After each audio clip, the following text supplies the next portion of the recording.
জেনে না জেনে হাজার পাপের সাগরে ডুব দিয়েছি পথ হারিয়ে ভুলে বুঝে না বুঝে হাজার পাপের সাগরে ডুব দিয়েছি পথ হারিয়ে ভুলে নিজের প্রতি নিজে সকাল বিকাল সাজে নিজের প্রতি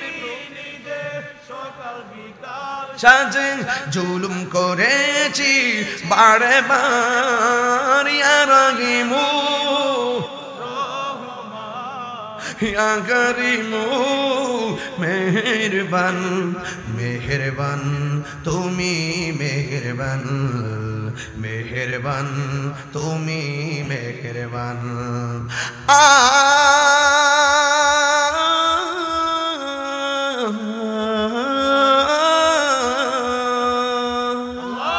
পাহাড় সমান পাপের বোঝা মাথায় নিয়ে চলতে পারি না ক্ষমা করো রহম দিয়ে পাহাড় সমান পাপের বোঝা মাথায় নিয়ে চলতে পারি না ক্ষমা করো রহম দিয়ে বান্দা তোমার আমি তুমি অন্তর্যামী বান্দা তোমার আমি তুমি অন্তর্যামী তোমার দিকে ফিরি বারে বার ইয়া রাহিমু রহমান ইয়া করিমু মেহেরবান ইয়া রাহিমু রহমান ইয়া করিমু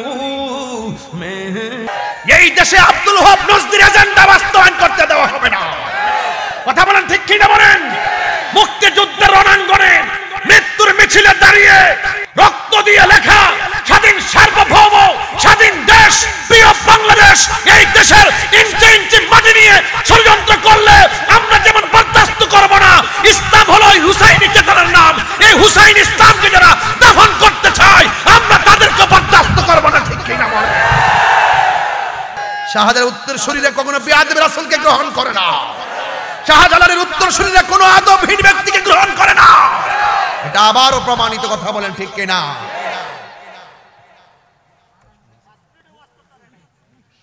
আরে আমার বিরুদ্ধে আপনি কথা বলেন, সমস্যা নাই। আমার নবীর বিরুদ্ধে যদি আপনি কথা বলেন আমরা কি ছেড়ে দিব? আমরা কি ছেড়ে দিব? এই বাংলাদেশ আউলিয়া کرامের বাংলাদেশ। ঠিক কি না বলেন? এই দেশে ইসলামের যে সুলতানুল আউলিয়া হযরত বাবা শাহজালাল যেই দিন থেকে শাহপরানের বাজারে আক্রমণ করা হয়েছে সেই দিনই বলে দিয়েছি যে ওই বিপদ ডেকে এনেছে, খোদার গজব পড়বে। কথা বলেন ঠিক কি না? তিনটা কাপড় দিয়া কেন পুরুষের বাইন্ডিং করে আর পাঁচটা কাপড় দিয়া কেন মহিলারে বাইন্ডিং করে? এই ওয়াজের ব্যাখ্যা দিয়ে কোনো মৌলবীরা কয় না। তাহিরি আসল কথা কয়া দে, লাল কাপড় নীল কাপড় হলুদ কাপড় থাকতে সাদা কাফন দিয়া কেন তোমার দাফন করে? এই কথা দিয়ে কোনো মৌলবীরা কয় না। হাই রে ও আমার যুবক ভাই,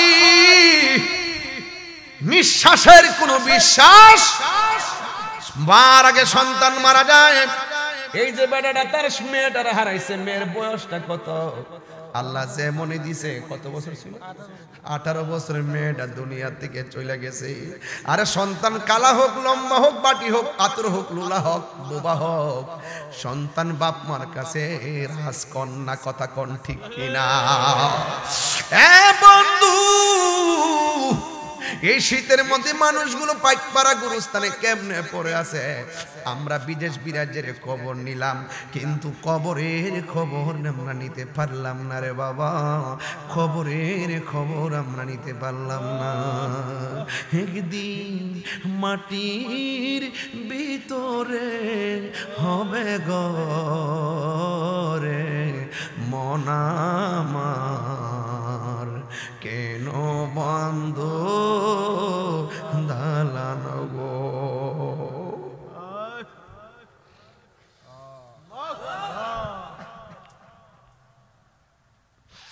প্রাণ পাখি উড়ে যাবে পিঞ্জর ছেড়ে, ধরা দামে সবই রবে তুমি যাবে চলে। বন্ধু বান্ধব যত মাতা পিতা তারা শত, বন্ধু বান্ধব যত মাতা পিতা তারা শত, হয়ে যাবে সবই তোমার পরে।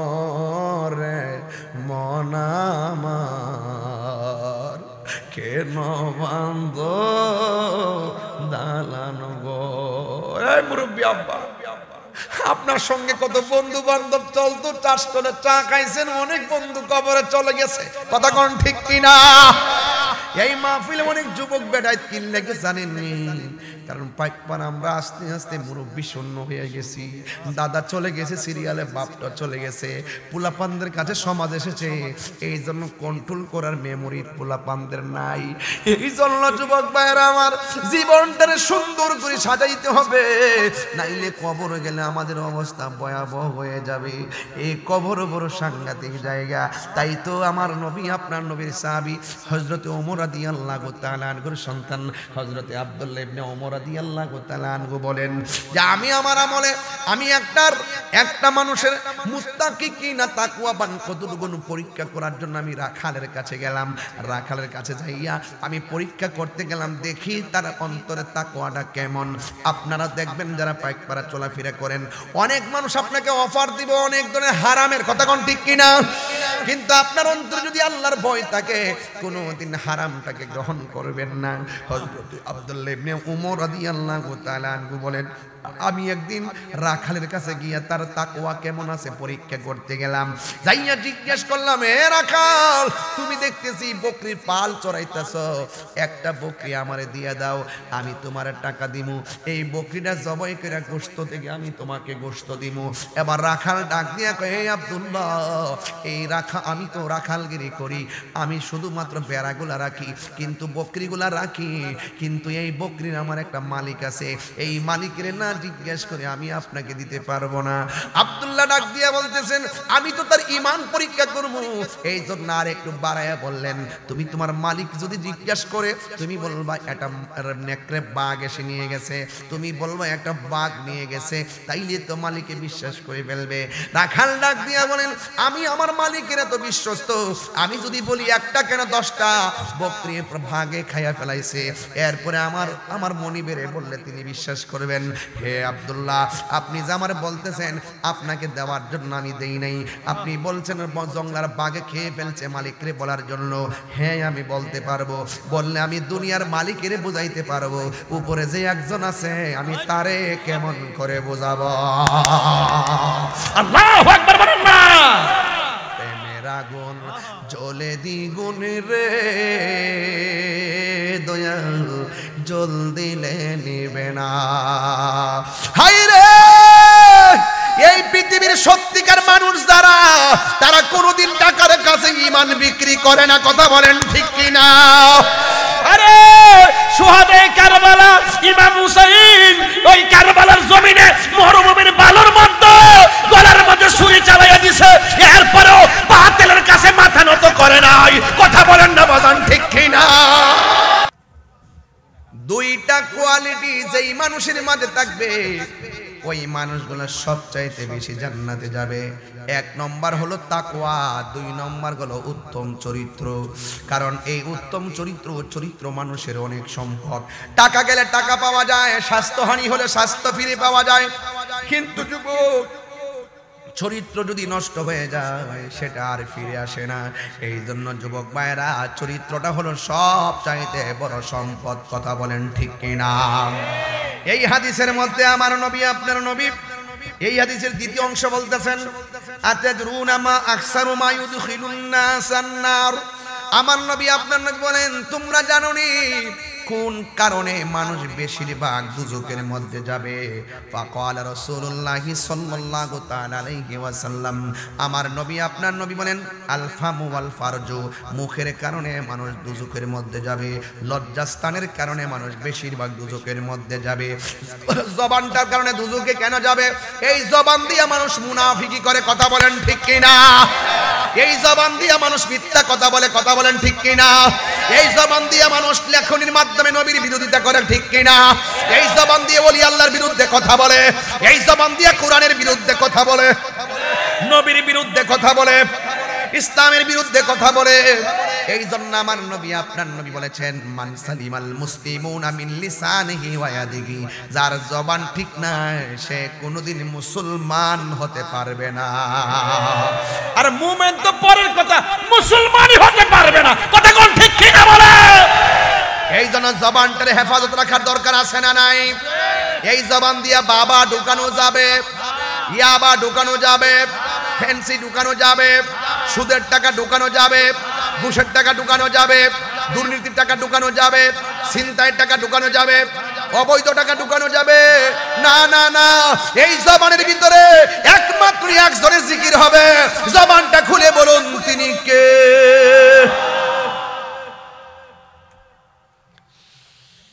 ওয়া ইলাহুকুম ইলাহু ওয়াহিদুন লা ইলাহা ইল্লা হুয়ার রাহমানুর রহিম।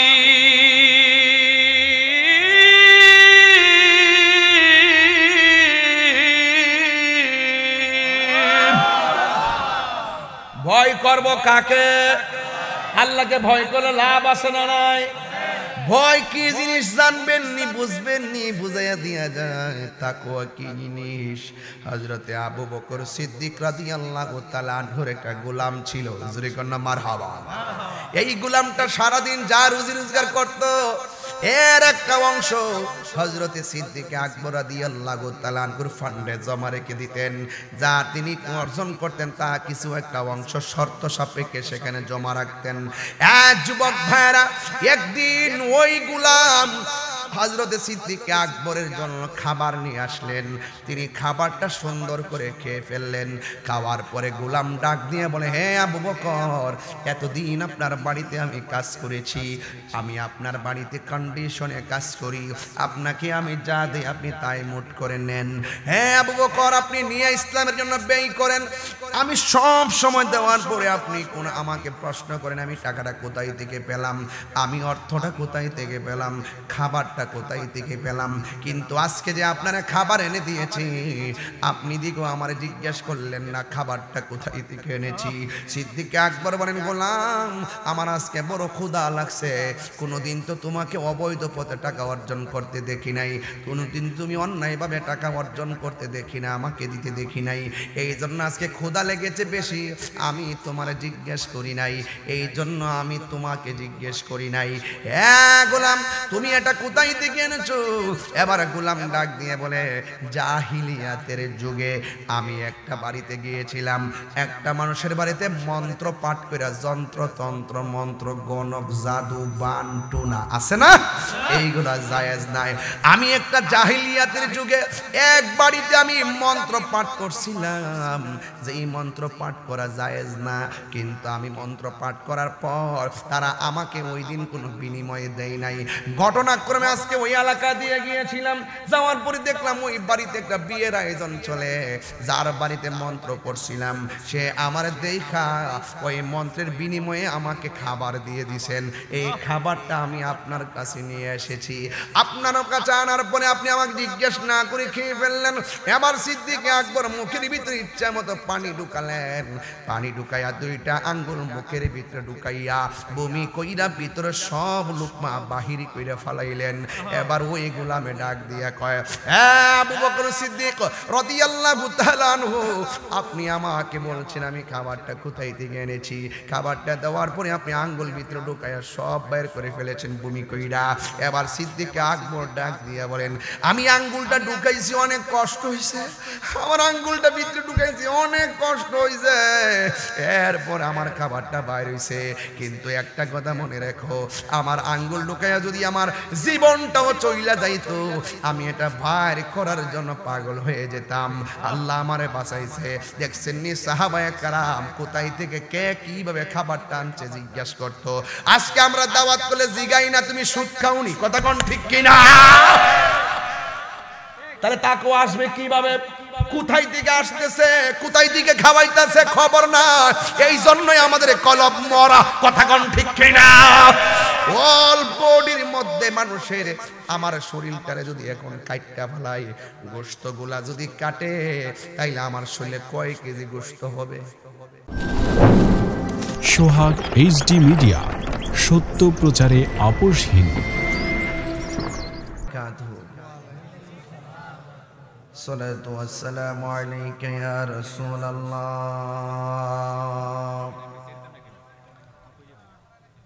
الصلاة والسلام عليك يا حبيب الله،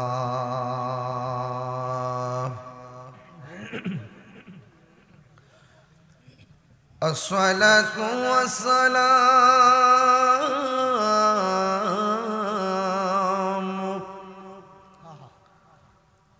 عليك يا شفيع المذنبين، الصلاة والسلام عليك يا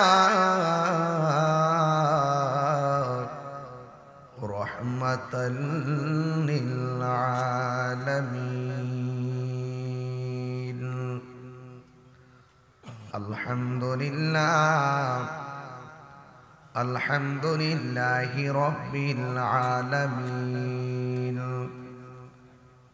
خالق السماوات والأرضين، الصلاة والسلام على أشرف الأنبياء والمرسلين، وعلى آله وأصحابه وأزواجه وذريته أجمعين، الذي أرسله بالحق بشيرا ونذيرا وداعيا إلى الله بإذنه وسراجا منيرا، إن الله وملائكته يصلون على النبي، يا أيها الذين آمنوا صلوا عليه وسلموا تسليما، اللهم صل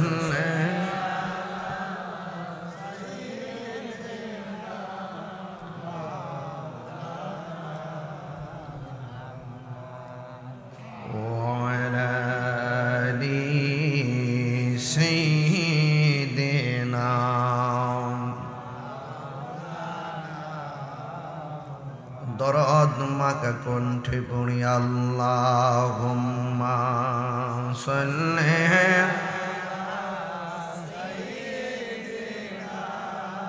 মৌলানা মুহাম্মদ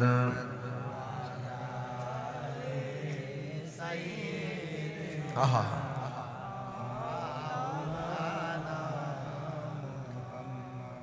ইশকের দরিয়ায় ডুব দাও রে মন দেখবে নবী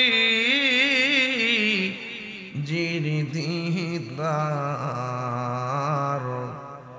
খুলে যাবে চোখের পর্দা দূর হবে মন নের আধার আল্লাহুম্মা সাল্লি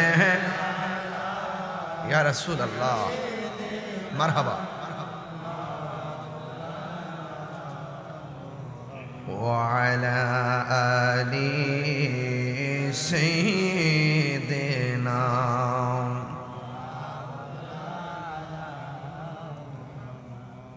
হেরার গুহায় তোমারি থেন আসমান থেকে নামে আল কোরআন ভাঙল সবার ভুল তোমারি উপরে আসলো কোরআনের ছায়া তোলে খালিদ ওমর আলী আবু বকর ইসলামী ঝান্ডা নীল যে তোলে আল আমিন তুমি ছিলে চিরদিন সকল মানুষের তরে হে রাসূল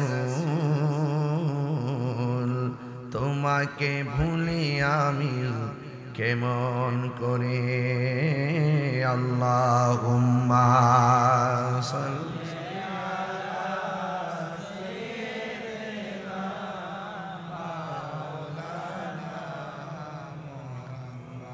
وعلى آل سيدنا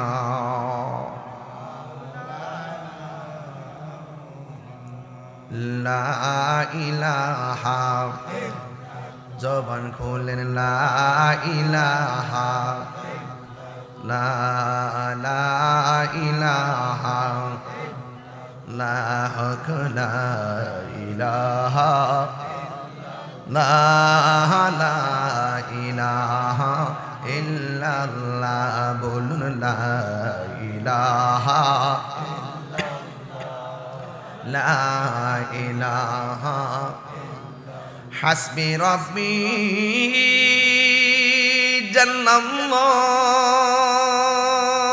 জান্নাল্লাহ মা ফি কলবি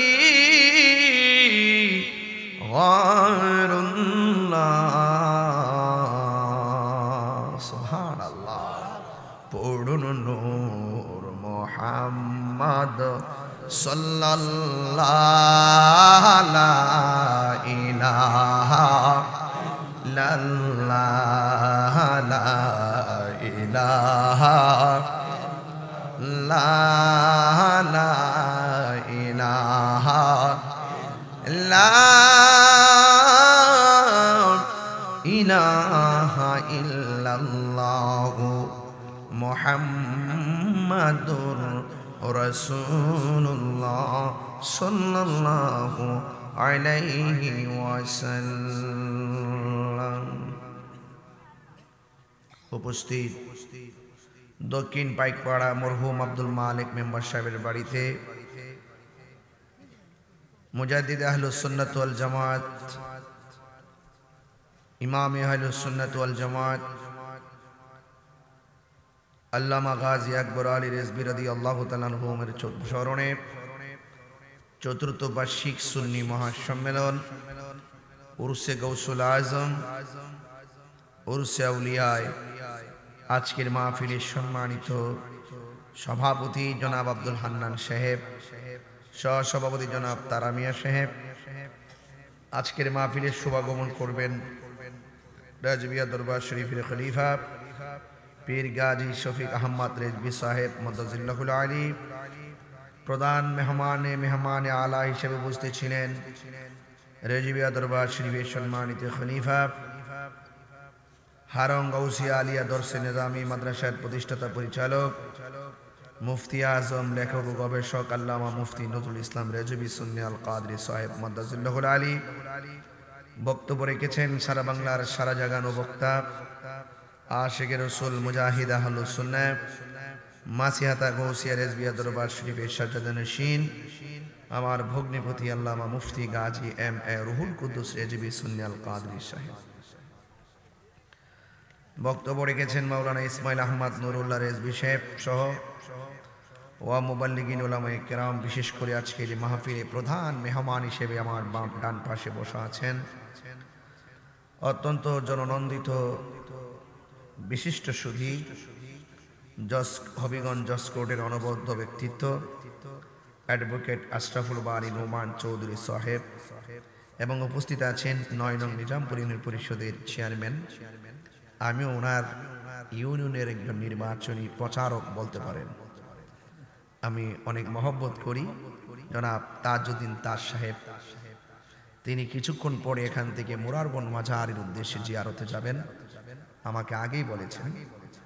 এবং আজকের মাহফিলে উপস্থিত আছেন অ্যাডভোকেট সৈয়দ জাদিল উদ্দিন আহমদ সাহেব, জনাব দেওয়ান আলী সাহেব, জনাব উরাই মিয়া সাহেব, জনাব শামসুল ইসলাম সাহেব সহ ওয়া মুবাল্লিগিন উলামায়ে কেরাম। আর নাত পরিবেশন করেছেন শায়েখ সুলতান আহমদ রেজবি সহ যারা এই মাহফিলে এসেছেন মসজিদের ইমাম খতিব বৃন্দ, হবিগঞ্জের প্রশাসন বৃন্দ, পর্দার আড়ালে আমার মা ও বোনেরা। অসংখ্য মানুষ, প্যান্ডেলে জায়গা নেই, অনেক মানুষ আপনারা বাহিরে দাঁড়িয়ে আছেন। সবার প্রতি আমার শ্রদ্ধার ভালোবাসা যে আল্লাহ রাব্বুল আলামিন এই হিমেল কুয়াশাকে উপেক্ষা করে আমাদের সকলকে পাইকপাড়ার জমিনে একত্রিত হওয়ার তৌফিক দিয়েছেন। শুকরিয়াতান পড়ুন আলহামদুলিল্লাহ। লাখ কোটি দরুদ ও সালাম ওই নবীর নূরানি কদম মোবারকে যিনি হায়াতুন নবী, নূর নবী, গায়েবের খবর দেনেওয়ালা হুজুর পুর নূর সাল্লাল্লাহু আলাইহি ওয়াসাল্লামের উম্মত হিসেবে আল্লাহ পাক আমাদের সকলকে কবুল করেছেন। এজন্য শুকরিয়াতান বলুন আলহামদুলিল্লাহ। ইন্তেজামিয়া কমিটির পক্ষে এই প্রোগ্রামটি আয়োজন করেছেন জনাব শাহজাহান মিয়া রেজবি সাহেব, এলাকার গণ্যমান্য ব্যক্তিবর্গ, যুব সমাজ, মুরব্বী সমাজ, মা বোন কর্তৃক উৎসাহ উদ্দীপনা পরামর্শের মাধ্যমে, উপস্থিতির মাধ্যমে পাইকপাড়ার এই প্রোগ্রামটি আজ প্রাণবন্ত হতে চলেছে। সকলে বলি মারহাবা। ইন্তেজামিয়া কমিটি বলেছেন যে আপনি যেভাবে ভালো মনে করেন সেভাবে কথা বলেন। আমি আপনাদের সামনে এতটুকু বলবো, আমরা যারা মাহফিলে এসেছি আমাদের সকলকে ধৈর্যশীল হতে হবে। যার জীবনে ধৈর্য বেশি তার জীবনে সফলতা বেশি, যার জীবনে ধৈর্য কম তার জীবনে হতাশা বেশি। আমার ভাইয়েরা, আস-সাবরু মিফতাহুল ফালাহ, ধৈর্য হলো সাফল্যের চাবিকাঠি। ধৈর্য কি? সাফল্যের চাবিকাঠি। হাদিস শরীফের মধ্যে এসেছে আহসিন ইলান নাস, তুমি যদি মানুষের সাথে সৎ ব্যবহার করো, ইয়াহসিনু ইলাইকা, মানুষও তোমার সঙ্গে সৎ ব্যবহার করবে। কামা তাদিনু তুদানে, যেমন কর্ম তেমন ফল। ইন্নামাল মুমিনুনা ইখওয়াতুন, এই পৃথিবীতে যত মুমিন রয়েছে সকল মুমিন একজন আরেকজনের ভাই। বলেন না সুবহানাল্লাহ। একটা চুলের মধ্যে টান দিলে অল বডিটা যেমন করে ব্যথা অনুভূত হয়, ঠিক এভাবে পৃথিবীর কোনো জায়গায় যদি কোনো মুসলমানদেরকে অ্যাটাক করে, কোনো মুসলমানকে অন্যায়ভাবে জুলুম করে, যেমন ধরুন ফিলিস্তিন মুসলমানদের উপরে যখন বোমা নিক্ষেপ করে, আর বাংলার মুসলমান আমরা যদি ঘুমিয়ে থাকি, এটার নাম মুসলমানিত্ব নয়। যে কোনো বিশ্বের জায়গায় সারাটা পৃথিবীর মুসলমান একটা দেহের মতন। কথা বলেন। মোমেন আঘাতপ্রাপ্ত হলে মোমেন মোমেনের জন্য দাঁড়িয়ে যাবে। কথা বলেন ঠিক না বেঠিক? এই জন্য আমার ভাইয়েরা, আমরা সকলে ঐক্যবদ্ধভাবে এই বাংলাদেশটাকে সুন্দর করে সাজাতে চাই। ভাইয়েরা আমার, আল্লাহ রাব্বুল আলামিন কোরআনের মধ্যে বলেছেন ফাত্তাকুল্লাহ, তোমরা আল্লাহকে ভয় করো।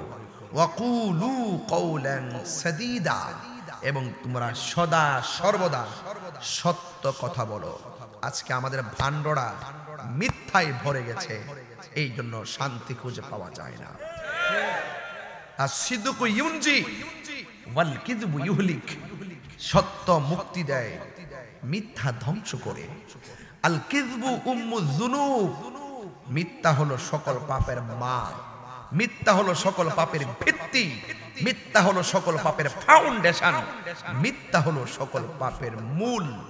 এই জন্য ওই পোকা, এক ধরনের পোকা আছে দেখবেন, কাঠকে খেয়ে খেয়ে, ছোট পোকা, দাঁত দেখা যায় না, ধরা যায় না, একদম ছোট্ট পোকা, দেখবেন কাঠের ভিতরে যখন প্রবেশ করে ওই পোকাগুলো কাঠ খেতে খেতে খেতে খেতে ভালো একটা কাঠ খেয়ে জরা ঝীর্ণ করে দেয়, জরা জীর্ণ করে দেয়, ভালো কাজটাকে নষ্ট করে দেয়। ঠিক এমন ভাবে মিথ্যা কথাটা মনে হবে একদম হালকা পাতলা, কিন্তু মিথ্যা মূলত আপনার অল বডির ভিতরে যত সত্য আছে, ন্যায্যতা আছে, যত ধরনের গুণ আছে, প্রেম আছে, সবগুলোকে আস্তে আস্তে করে ধ্বংস করে দেয়। কথা বলেন ঠিক কিনা বলেন?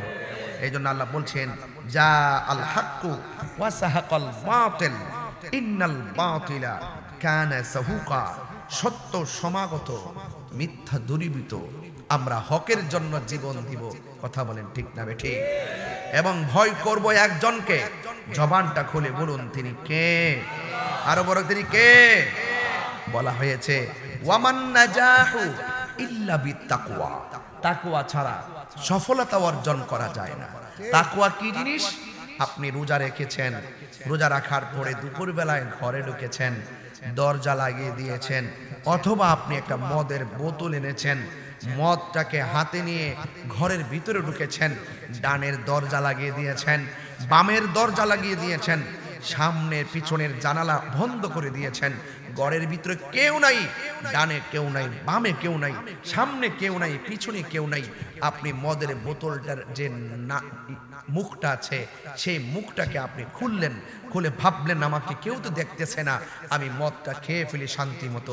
যেই মাত্র মদটা মুখে নিতে গেছেন, তখন আপনার মাথায় ঢুকে গেছে, হাই হাই রে, আমার ডানে বামে সামনে পিছনে কেউ না থাকতে পারে, আমাকে তো একজন দেখতেছে।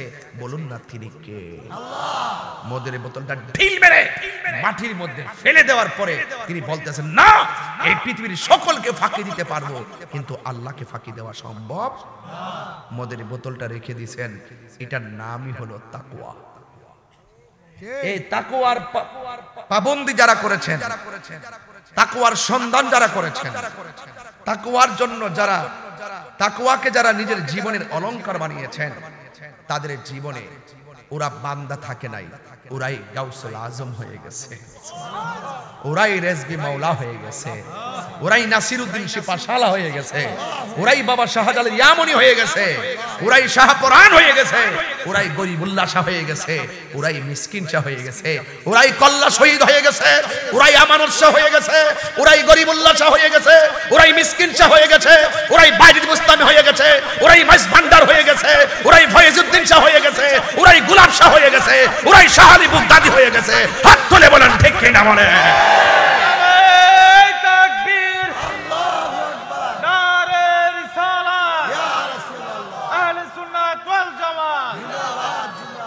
আমার ভাইরা, এটার নাম তাকওয়া। এটার নাম কি? 1 কেজি দুধের মধ্যে আধা পোয়া পানি মিশাই দিলেন, কেউ ধরতে পারবে না দুধের সাথে পানি মিশে গেছে, কেউ দেখে নাই। 20 টাকার জন্য আপনি একটা ফাঁকি দিয়ে দিলেন মানুষকে, অথচ এই ফাঁকি দেওয়ার কারণে আল্লাহ পাক আপনার মিজানের পাল্লাটাকে, নেকের পাল্লাকে হালকা করে দিলেন। তো যে কর্ম দিয়ে মানুষকে ঠকায়, হাসরের মাঠে সে নিজে ঠকে যাবে। তাহলে আপনি এমন কিছু কাজ করতেছেন মোবাইলের ভিতরে, দেখেন এই মুহূর্তে যদি হোয়াটসঅ্যাপ চেক দেওয়া হয়, প্রত্যেকটার ভিতরে ভেজাল আছে। এই পোলাপান হাই লিখে রাখছে,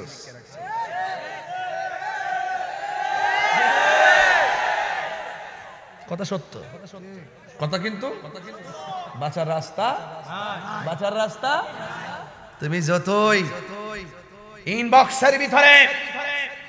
ইনবক্সের ভিতরে যতই তুমি ফাজলামি মেসেজ ঢুকাই রাখছো, তোমার ইনবক্সের সন্ধান যদি পুলিশ বক্সে জমা না হয়, তুমি মনে রাখো কিরামান কাতিবিন, তোমার সব কিছু ডকুমেন্টারি করে হাসরের মাঠে একজনের সামনে প্রেজেন্টেশন করবেন। জবানটা খুলে বলেন তিনি কে? আল্লাহকে ফাঁকি দেওয়া যাবে না, আল্লাহকে ফাঁকি দেওয়া যাবে না। এই আল্লাহর ওলিরা যারা ওলি হয়েছেন তারা এই চিন্তাটা বেশি করতেন। আমাকে কেউ দেখে না, আমাকে কেউ দেখে না, এমন গুনাহ করেছি আমার মা জানে না, এমন গুনাহ করেছি আমার বোন জানে না, এমন গুনাহ করেছি আমার বন্ধু জানে না। বন্ধুর সঙ্গে অনেক কথা বলি, কিন্তু আমার পার্সোনালিটি এমন কিছু সিন আছে, এমন কিছু গুনাহ আছে যে এগুলো আমি কখনো কাউকে শেয়ার করি না। ও বান্দা, এখন কি করবেন? আমি হতাশা হয়ে গেলাম। এখন হতাশ হবেন না। আল্লাহ বলছেন লা তাকনাতু মির রাহমাতিল্লাহ, আমার রহমত থেকে তোমরা নিরাশ হইও না। যদিও তুমি গুনাহ করেই ফেলেছো, যদি আজকে পাইকপাড়ার মাহফিলে বুঝেই ফেলো গুনাহ করে ফেলেছো, বুঝেই ফেলেছো গুনাহ করে ফেলেছো, তাইলে আর দেরি করো না। আজকে ওয়াজের ভিতরে এই দিক দিয়ে চোখের পানি ফেলে দিয়ে আল্লাহরে বলবা, আল্লাহ যাহা করেছি আমার মা জানে না, যাহা করেছি আমার বোন জানে না, যাহা করেছি আমার আপনজন জানে না, তুমি তো জানো। এই গুনাহটা কারো কাছে বলি নাই, লজ্জার কারণে। ও আল্লাহ, আজকে তওবা করলাম, আর জিন্দেগিতেও গুনাহ করব না, আর জিন্দেগিতেও গুনাহ করব না। জোরে জোরে করে আল্লাহু আকবার। আপনারা বলুন, আপনি যদি এইভাবে যদি আল্লাহর কাছে যদি তওবা করতে পারেন, আল্লাহর কাছে যদি নিজেকে সুপর্দ করে দিতে পারেন, তওবা মানে হলো ফিরে আসা। ও আল্লাহ, অতীতে চুরি করেছি আর করব না, ডাকাতি করেছি আর করব না, জিনা করেছি আর করব না, সুদ খেয়েছি আর খাবো না, ঘুষ খেয়েছি আর খাবো না, দুর্নীতি করেছি আর করব না, মানুষকে ঠকিয়েছি আর ঠকাবো না, মানুষকে কষ্ট দিয়েছি আর কষ্ট দিব না, মিথ্যা বলেছি আর মিথ্যা বলবো না, মানুষকে খুন করে ফেলেছি আর খুন করব না। আজকে সোজা তোমার দরবারে নিজেকে 100% বিলায়া দিয়ে দিলাম। তুমি আমাকে মাফ করে দাও। তুমি না রহমান, তুমি না গাফফার, তুমি না রহমান, তুমি আল্লাহ, তুমি রহমান, তুমি রহিম, তুমি সাত্তার, তুমি গাফফার, ইয়া যাল জালালি ওয়াল ইকরাম। আল্লাহ বলবে, ও বান্দারা তাকিয়ে দেখো, আমার বান্দা গুনাহ করেছে, আমার কাছে কেমনে শর্মিন্দা হয়ে গেছে। আমি গাফুর ও গাফফার নামের উসিলায় তার পাহাড় পরিমাণ গুনাহ মাফ করে দিয়ে আজকের মাহফিলটাতে তার নামটা বন্ধুর খাতায় তুলে দিলাম। আল্লাহর কি লস হবে? কথা বলেন না, আল্লাহর কি লস হবে? না, আল্লাহ আমরা আল্লাহর ওলি বানাইলে কি লস হবে? না। তাহলে আল্লাহ বলছেন, বান্দারে তোরা আমার কাছে ডাক, তোরা আমাকে ডাক, আমি আল্লাহ ডাকলে খুশি। তোরা আমার কাছে গুনাহ মাফ চা, আমি গুনাহ মাফ করতে পারলে আমি খুশি। আমি আল্লাহ রহমানুর রহিম। চিৎকার মেরে কন্যা সুবহানাল্লাহ। একটা ছেলে রাস্তায় বিসমিল্লাহ লেখা পড়ে আছে, অথচ লোকটা মদ পান করতো। লোকটা কি করতো? শরাব ছাড়া ঘুমাইতো না। রাস্তায় বিসমিল্লাহ দেখছি, আরে এই দাঁড়া দাঁড়া দাঁড়া দাঁড়া দাঁড়া, দেখি বিসমিল্লাহটা রাস্তা থেকে তুলে একটা চুমা দিছে, দিয়ে ঘরের ভিতরে একটা তক্তার উপরে রেখে দিচ্ছে। এই ছেলেটাকে আল্লাহ ডাক দেখে, ও জি ফেরেশতা, এই পাগলটা দেখোস না আমার নামের কি তাজিম করছে, যা তারে আমার বন্ধু বানায় দে। লস হইছে? আল্লাহ লস হবে? আল্লাহ ওসিলারে বড় ভালোবাসেন। কেন আমরা শাহজালালের দরবারে যাই, কেন শাহপুরানের দরবারে যাই, কেন বলি আল্লাহর দরবারে যাই? যাই যে কি বলি, আল্লাহ আমি গুনাহগার, আমার দিকে তুমি যদি নাও তাকাও, আমি শর্মিন্দা হয়ে গেলাম, এরপরে যদি তুমি না তাকাও, তোমার বন্ধু নাসির উদ্দিন শিপা শাহ ফতে গাজীর উসিলাই তুমি আমাকে মাফ করে দাও। আল্লাহ গুনাহ মাফ করতে পারে কি পারে না? আরো জোরে বলুন, আল্লাহ পাকের কোনো কমতি হবে? এজন্য বলছেন ফাত্তাকুল্লাহ, তোমরা আল্লাহকে ভয় করো। ওয়াকুলু কওলান সাদীদা।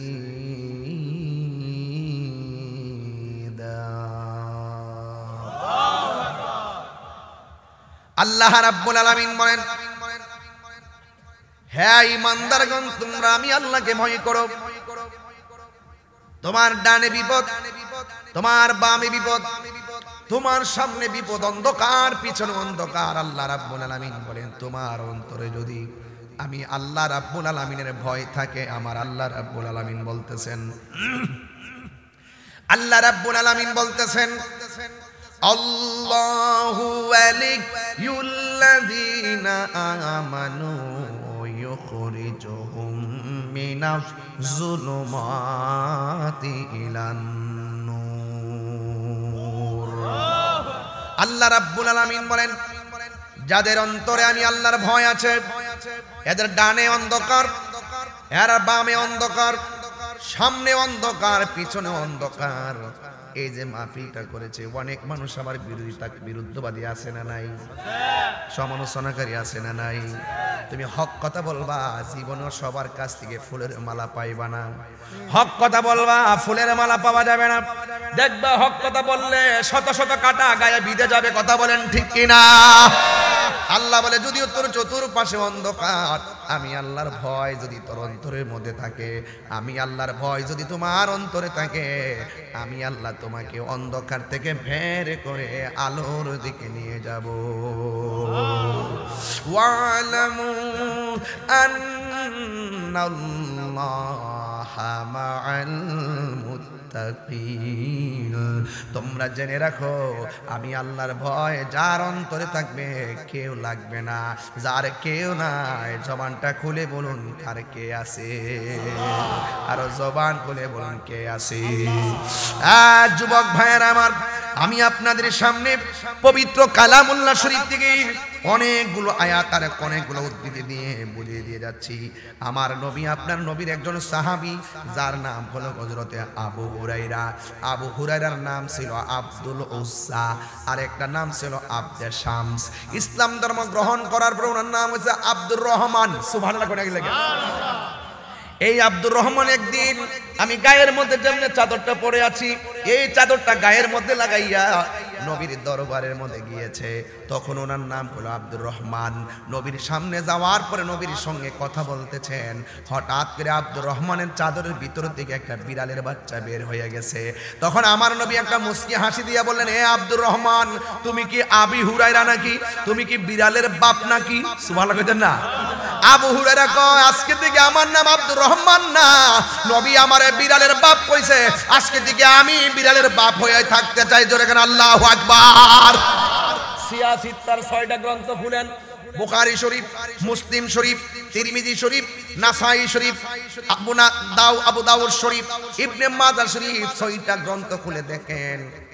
যদি খেয়াল করেন আর খুঁজে খুঁজে দেখেন, যতগুলা সাহাবী আছে সবচাইতে হাদিসের মধ্যে সবচাইতে বেশি হাদিস বর্ণনা করছেন আবু হুরায়রা। 5374টি হাদিস তিনি বর্ণনা করেছেন। চিৎকারে মেরে কি আল্লাহু আকবার বলা যাবে না? এখনো হাদিসের মধ্যে নাম হলো আবি হুরায়রা, বিড়ালের বাপ এখনো আবু হুরায়রা। নবীর জবান দিয়ে বের হইছে, এটা কি তাবাররুকান নিয়ে গেছে? ঠিক এমন ভাবে একটা সাহাবী রাস্তা দিয়ে হাঁটতেছে, এবার সাহাবীটা মাথার মধ্যে বোঝা দিতেছে, যত বোঝা দিতেছে সাহাবীটা ততই নিতেছে। আমার নবী দাঁড়িয়ে আছে, নবীর চেহারা মোবারকের দিকে তাকিয়ে রইছে,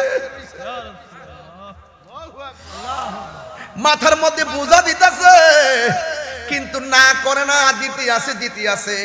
আমার নবী কয়, পাগলা সাহাবী, তুমি কি সাফিনা নাকি? তুমি কি নৌকা নাকি? যতই দে তুমি দে, না করো না। ওই সাহাবীকে আজকে থেকে আমার নাম এটা না, আমার নবী আমার নৌকা কইছে, আজ থেকে আমি নৌকা হিসাবে থাকতে চাই। এখনো হাদিসের পাতায় দেখবেন ওনার নাম হলো সাফিনা। সাফিনা শব্দের অর্থ হলো নৌকা। জোরে কোন সুবহানাল্লাহ। আল্লাহু আকবার বলেন কেন? এই জন্য ভয় থাকবে অন্তরে। একজনের জবান খুলে বলেন তিনি কে? আর বড় করে বলেন তিনি কে? আমি একটু একাডেমিক আলোচনা করতেছি যেন আপনারা অন্যদিকে হারিয়ে না যান। একাডেমিক আলোচনা একটু মানে খুব তীক্ষ্ণ আলোচনার চেষ্টা করতেছি করার জন্য, আপনার বোঝানোর জন্য চেষ্টা করতেছি। এখন অনলাইনের যুগ, কিছু কথা বলতে হবে একাডেমিক। এই কথাগুলো না বললে অনেকে একটু পাতলা মনে করে, অনেকে মনে করে যে না এগুলো না কিচ্ছা কাহিনী কয়। ওই যারা আমাদের বিরুদ্ধে কথা বলে তারা হয়তো আমাদের ওয়াজ সবটা শুনে না, এই খণ্ডিত অংশ আর বিকৃত অংশকে শুনে শুনে তারা আমাদেরকে জাস্টিফাই করে, আমাদেরকে সমাজে একটা কালার করে রাখতে চায়। কিন্তু আমি তাদেরকে অনুরোধ করব, আপনারা খণ্ডিত অংশ কিংবা খণ্ডিত অংশকে বিকৃতি করে যারা আমাদেরকে প্রশ্নবিদ্ধ করে সমাজের মাঝে একটা হেয় করার চেষ্টা করে, আমি আপনাদেরকে অনুরোধ করব সবটুকু ওয়াজ আপনারা শুনবেন।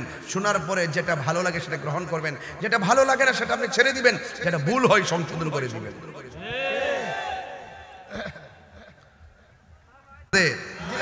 কষ্ট হচ্ছে আমার যুবক ভাইয়েরা, ওয়াজটা আজকে বাড়িতে নিয়ে যাবেন।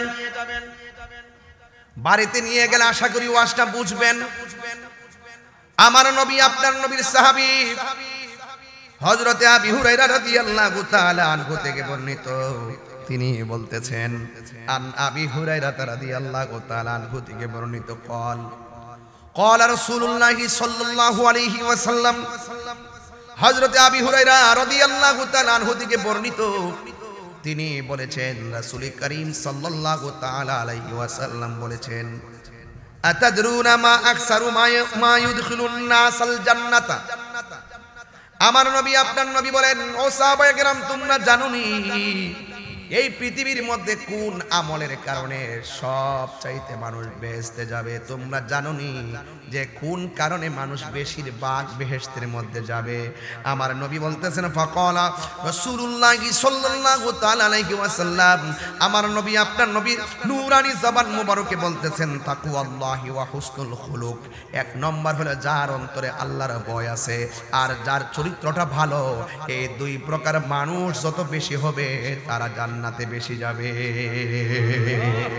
ভয় করব একজনকে জবান খুলে বলুন তিনি কে আরো বড় করে তিনি কে ওয়ালামু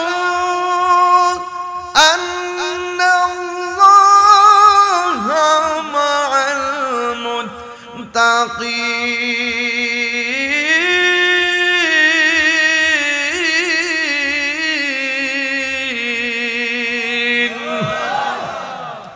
ভয় করব একজন তিনি কে এই জন্য আমার নবী বলে নোসা আমার নবী বলে তোমরা জানো আতাদরুনা মা আকসারু মা ইউদখিলুন নাসাল জান্নাহ তোমরা জানো কোন কারণে বেশি জান্নাতে মানুষ যাবে এক নম্বর যারা আল্লাহকে ভয় করে ধরুন না ঘরের মধ্যে ঘুমায় রইছেন হঠাৎ করে মোবাইলের মধ্যে অশ্লীল ছবি দেখার জন্য মন চাচ্ছে কিন্তু আপনি চান নাই ধরুন না আপনি সুদ খাওয়ার জন্য মন চাইতেছে কিন্তু আপনি সুদ খান নাই ঘুষ খাইতে মন চাইতেছে কিন্তু আপনি ঘুষ খান নাই মানুষের গীবত করতে মন চাইতেছে কিন্তু আপনি গীবত করেন নাই জিজ্ঞাসা করা হলো তোমার তো সুযোগ আছে তারপরে কেন গুনাহ করো না এবার আল্লাহর হাবিব বলেন হাশরের ময়দানে সাত প্রকারের মানুষকে আমার আল্লাহ আরশে আজিমের ছায়ার নিচে টাকা দিবে এর মধ্যে এক নম্বর হলো ন্যায় বিচারক দুই নম্বর হলো দানশীল ব্যক্তি তিন নম্বর হলো যারা আজান দিলে ঘরে ঘুমায়া থাকে না যারা দৌড়াইয়া দৌড়াইয়া মসজিদে চলে যায়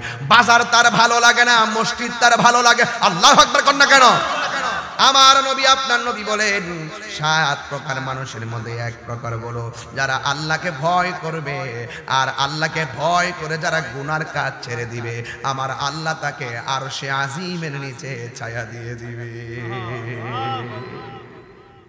মেহেরবান তুমি মেহেরবান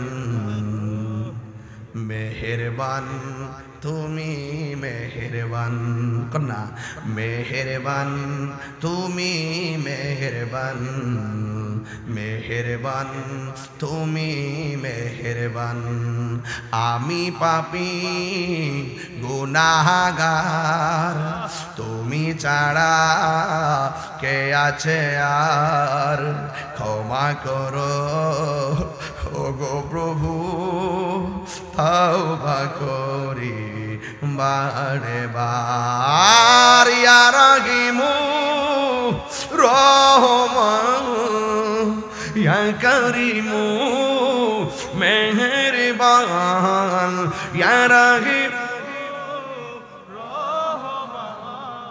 ইয়া করিমু মেহেরবান মেহেরবান তুমি মেহেরবান মেহেরবান তুমি মেহেরবান মেহেরবান মাশাআল্লাহ বান মেহেরবান তুমি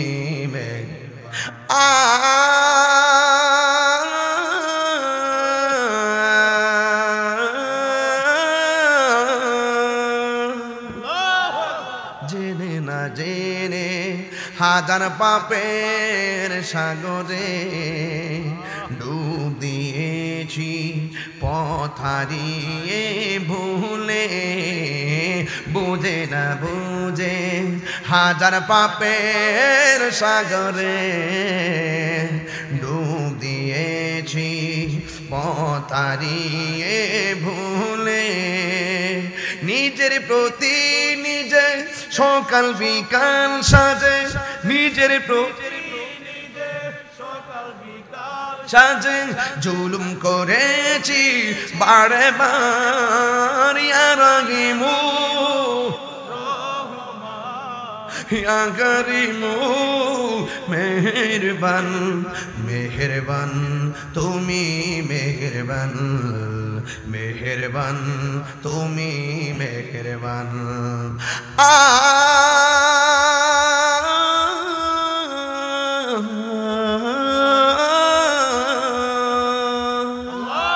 পাহাড় সমান পাপের বোঝা মাথায় নিয়ে চলতে পারি না ক্ষমা করো রহম দিয়ে পাহাড় সমান পাপের বোঝা মাথায় নিয়ে চলতে পারি না ক্ষমা করো রহম দিয়ে বান্দা তোমার আমি তুমি অন্তর্যামী বান্দা তোমার আমি তুমি অন্তর্যামী তোমার দিকে ফিরি বারে বার ইয়া রহিমু রহমান ইয়া করিমু মেহেরবান ইয়া রহিমু রহমান ইয়া করিমু মেহেরবান মেহেরবান তুমি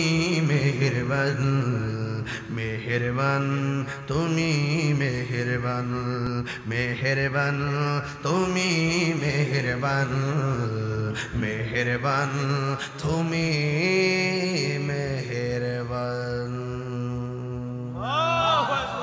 আমার নবী বলে তোমরা জানো নি আপনাদের কি কষ্ট হচ্ছে আমি কিন্তু খুব ঠান্ডা মেজাজে বাস করতেছি কারণ আজকে আমি দিনও মাহফিল রাখি নাই রাত্র ডাবল মাহফিল রাখি নাই একমাত্র এই মাহফিলটাই সিঙ্গেল রাখছি মারহাবা কোন আমি কি বোঝাতে পারতেছি আর একটা মাহফিল আছে আমার 25 তারিখে এলাকাতে কোন জায়গা জানো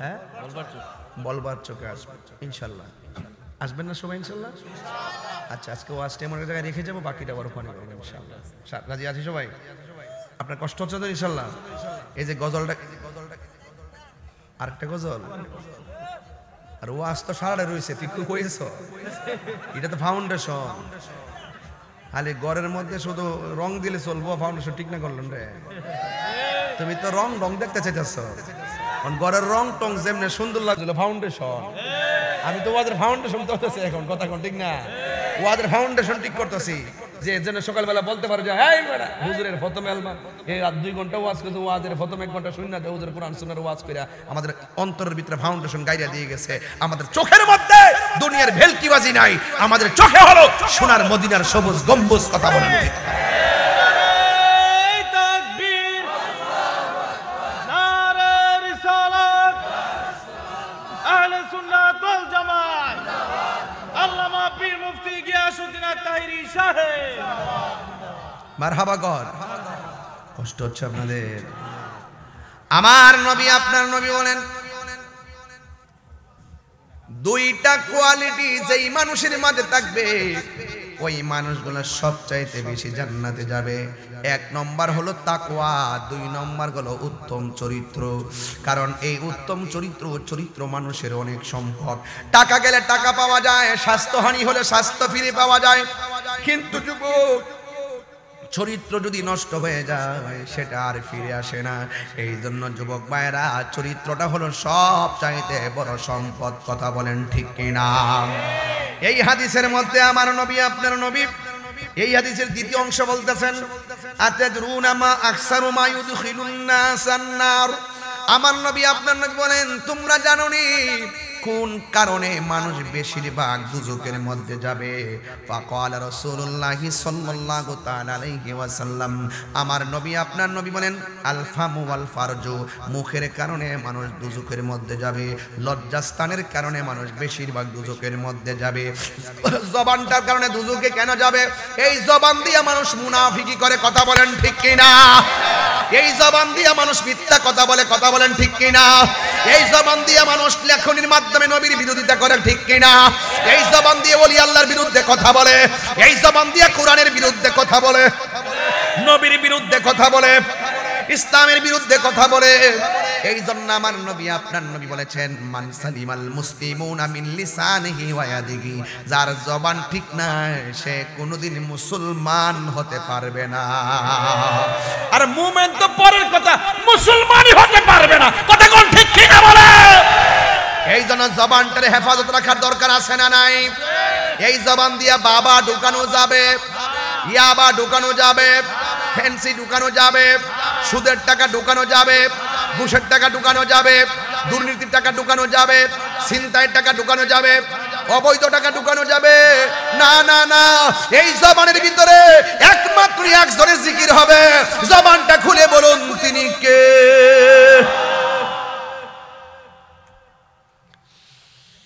ওয়া ইলাহুকুম ইলাহুন ওয়াহিদুন লা ইলাহা ইল্লা হুয়ার রাহমানুর রহিম।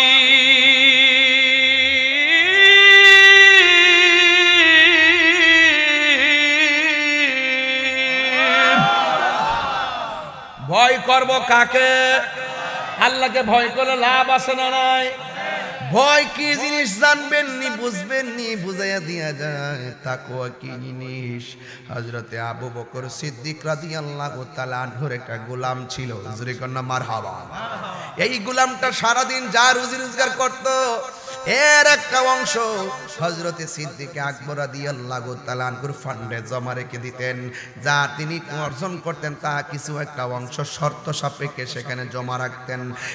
যুবক ভাইরা, একদিন ওই গোলাম হযরতে সিদ্দিক আকবরের জন্য খাবার নিয়ে আসলেন। তিনি খাবারটা সুন্দর করে খেয়ে ফেললেন। খাওয়ার পরে গোলাম ডাক দিয়ে বলে, হে আবু বকর, এতদিন আপনার বাড়িতে আমি কাজ করেছি, আমি আপনার বাড়িতে কন্ডিশনে কাজ করি, আপনাকে আমি যা দিই আপনি তাই মুট করে নেন। হ্যাঁ আবু বকর, আপনি নিয়ে ইসলামের জন্য ব্যয় করেন, আমি সব সময় দেওয়ার পরে আপনি কোন আমাকে প্রশ্ন করেন আমি টাকাটা কোথায় থেকে পেলাম, আমি অর্থটা কোথায় থেকে পেলাম, খাবারটা কোথায় থেকে পেলাম। কিন্তু আজকে যে আপনারা খাবার এনে দিয়েছি, আপনি দিগো আমার জিজ্ঞেস করলেন না খাবারটা কোথায় থেকে এনেছি। সিদ্দিক আকবর বলেন, গোলাম, আমার আজকে বড় ক্ষুধা লাগছে। কোনোদিন তো তোমাকে অবৈধ পথে টাকা অর্জন করতে দেখি নাই, কোনোদিন তুমি অন্যায়ভাবে টাকা অর্জন করতে দেখি না, আমাকে দিতে দেখি নাই। এই জন্য আজকে ক্ষুধা লেগেছে বেশি, আমি তোমার জিজ্ঞেস করি নাই, এই জন্য আমি তোমাকে জিজ্ঞেস করি নাই। হ্যাঁ গোলাম, তুমি এটা কোথায় থেকে এনেছো?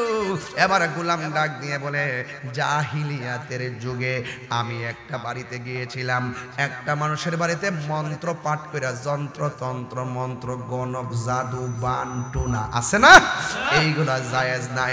আমি একটা জাহিলিয়াতের যুগে এক বাড়িতে আমি মন্ত্র পাঠ করছিলাম, যে এই মন্ত্র পাঠ করা জায়েজ না, কিন্তু আমি মন্ত্র পাঠ করার পর তারা আমাকে ওই দিন কোনো বিনিময়ে দেয় নাই। ঘটনাক্রমে আজকে ওই এলাকা দিয়ে গিয়েছিলাম, যাওয়ার পরে দেখলাম ওই বাড়িতে একটা বিয়ের আয়োজন চলে। যার বাড়িতে মন্ত্র পড়ছিলাম সে আমার দেখা ওই মন্ত্রের বিনিময়ে আমাকে খাবার দিয়ে দিছেন। এই খাবারটা আমি আপনার কাছে নিয়ে এসেছি, আপনার কাছে আনার পরে আপনি আমাকে জিজ্ঞেস না করে খেয়ে ফেললেন।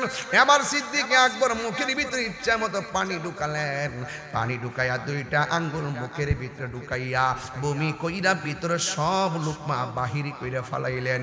এবার ওই গোলামে ডাক দিয়া কয়, আবু বকর সিদ্দিক রাদিয়াল্লাহু তাআলা আনহু, আপনি আমাকে বলছেন আমি খাবারটা কোথায় থেকে এনেছি, খাবারটা দেওয়ার পরে আপনি আঙ্গুল ভিতরে ঢুকাইয়া সব বের করে ফেলেছেন বমি কইরা। এবার সিদ্দিক আকবর ডাক দিয়া বলেন, আমি আঙ্গুলটা ঢুকাইছি, অনেক কষ্ট হইছে, আমার আঙ্গুলটা ভিতরে ঢুকাইছি, অনেক কষ্ট হইছে, এরপর আমার খাবারটা বাইর হইছে। কিন্তু একটা কথা মনে রেখো, আমার আঙ্গুল ঢুকাইয়া যদি আমার জীবনটাও চইলা যাইতো, আমি এটা বাইর করার জন্য পাগল হয়ে যেতাম। আল্লাহ আমারে বাঁচাইছে। দেখছেন নি সাহাবায়ে কেরাম কোথায় থেকে কে কিভাবে খাবারটা আনছে জিজ্ঞাসা করতো। আজকে আমরা দাওয়াত করলে জিগাই না তুমি সুদ খাওনি, কথা কোন ঠিক কিনা? তাহলে তাকওয়া আসবে কিভাবে? কোথায় থেকে আসতেছে, কোথায় থেকে খাওয়াইতেছে খবর না।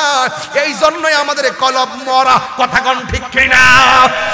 অল বডির মধ্যে মানুষের আমার শরীরটারে যদি এখন কাটটা ফেলাই, গোশতগুলা যদি কাটে, তাইলে আমার শরীরে কয় কেজি গোশত হবে?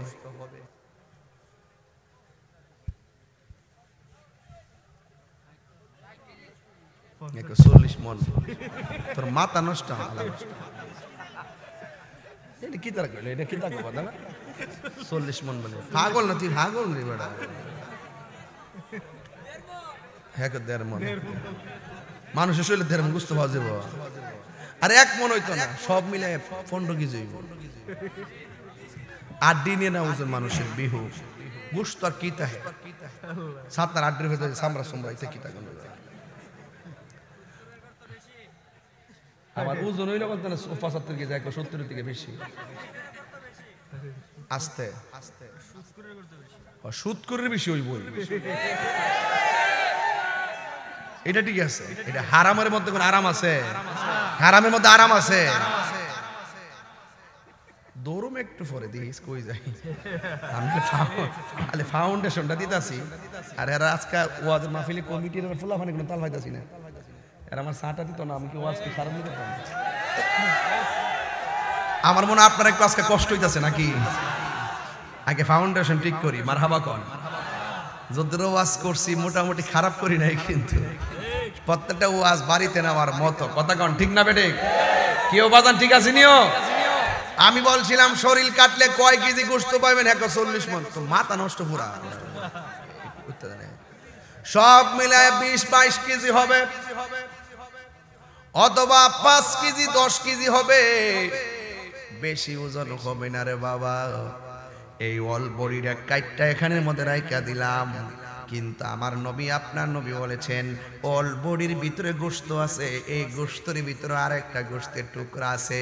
ওই টুকরাটা ভালো থাকলে অল বডিটা ভালো থাকে, ওই টুকরাটা পছন্দ হলে অল বডিটা পছন্দরে যায়।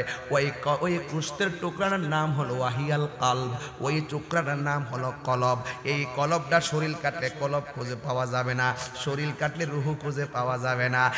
ভাইয়ের আমার দুনিয়াতে এক্সরে করে কত কিছু করে, এমাদা ধরে এমাদা ধরে, এমনে ধরে হেমনে ধরে, এখানে ধরে এখানে ধরে, এখানে ধরে এখানে ধরে, এখানে ইসিজি করে, এখানে এক্সট্রা করে, কিন্তু রুহুটা কোন জায়গায় বাস করে পৃথিবীর কোনো মেশিন ধরার ক্ষমতা।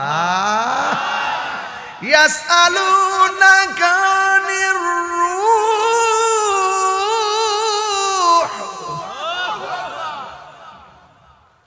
কুলির রূহু মিন আমরি রাব্বি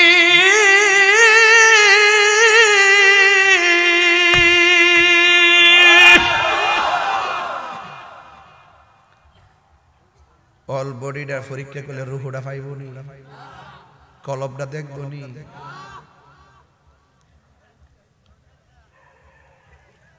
আমার যুবক ভাইরা, ওই কলবটার ফল খাইলে গায়ের মধ্যে বল হয়, কিন্তু কলবেরও একটা খাদ্য আছে।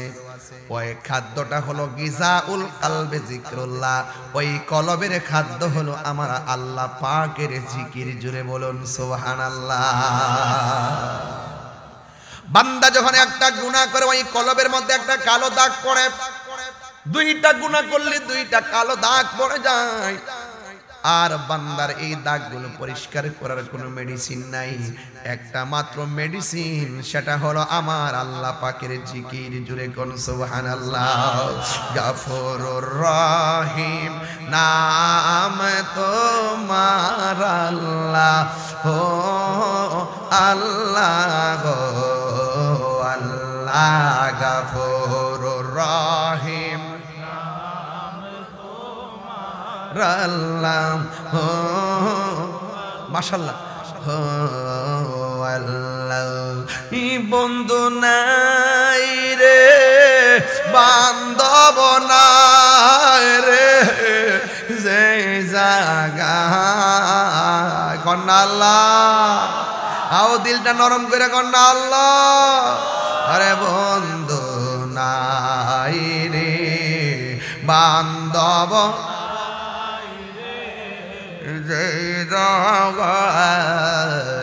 সেই জাগারো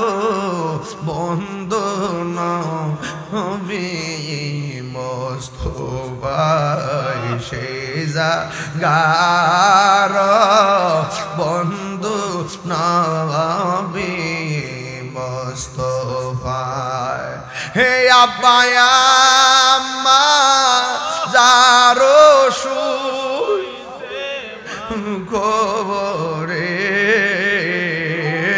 আব্বা আম্মা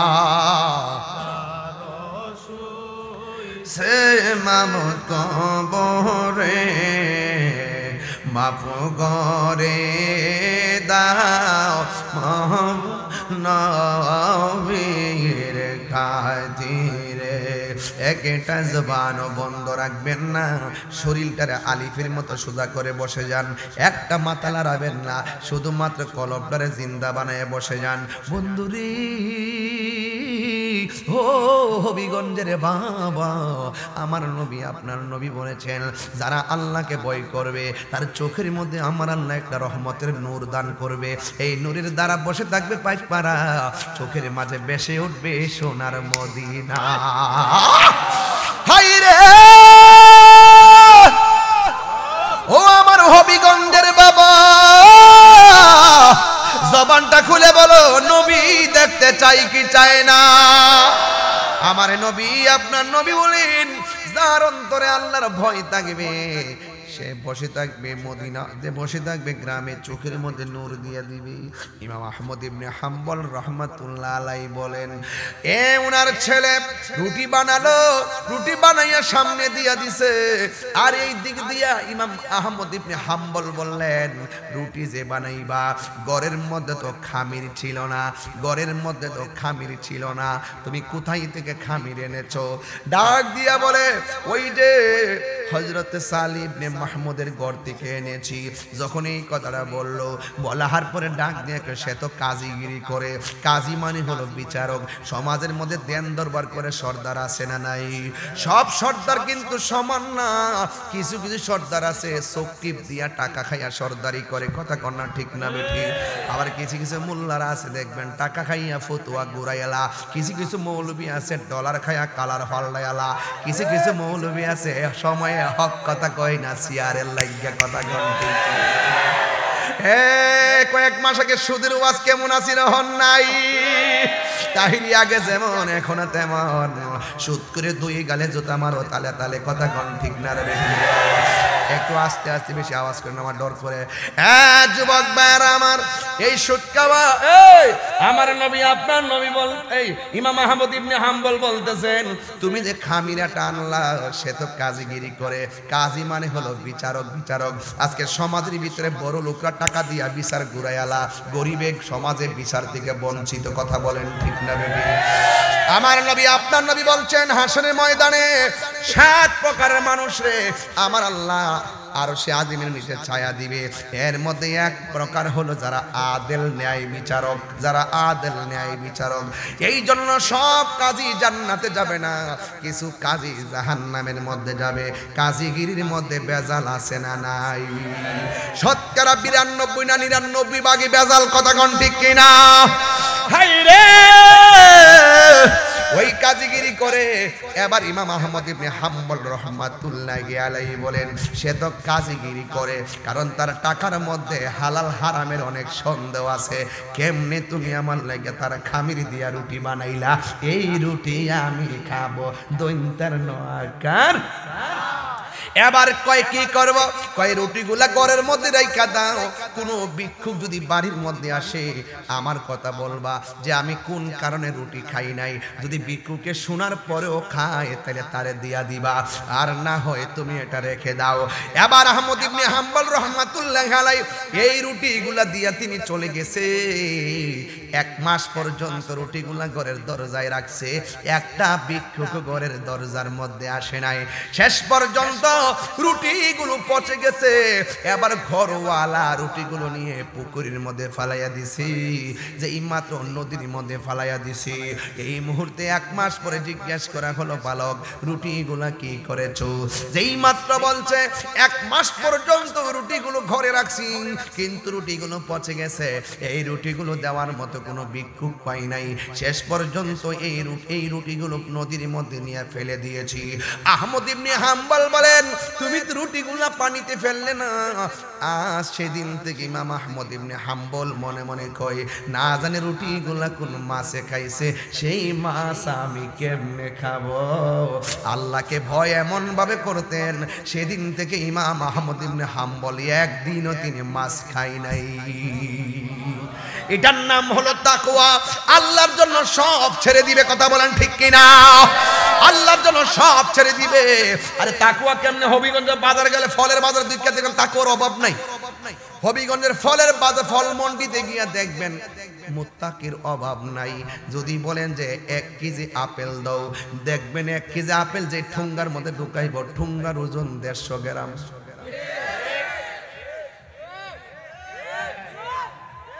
ঠুঙ্গার ওজন তাকওয়া, তাকওয়া, মুত্তাকি, মুত্তাকি।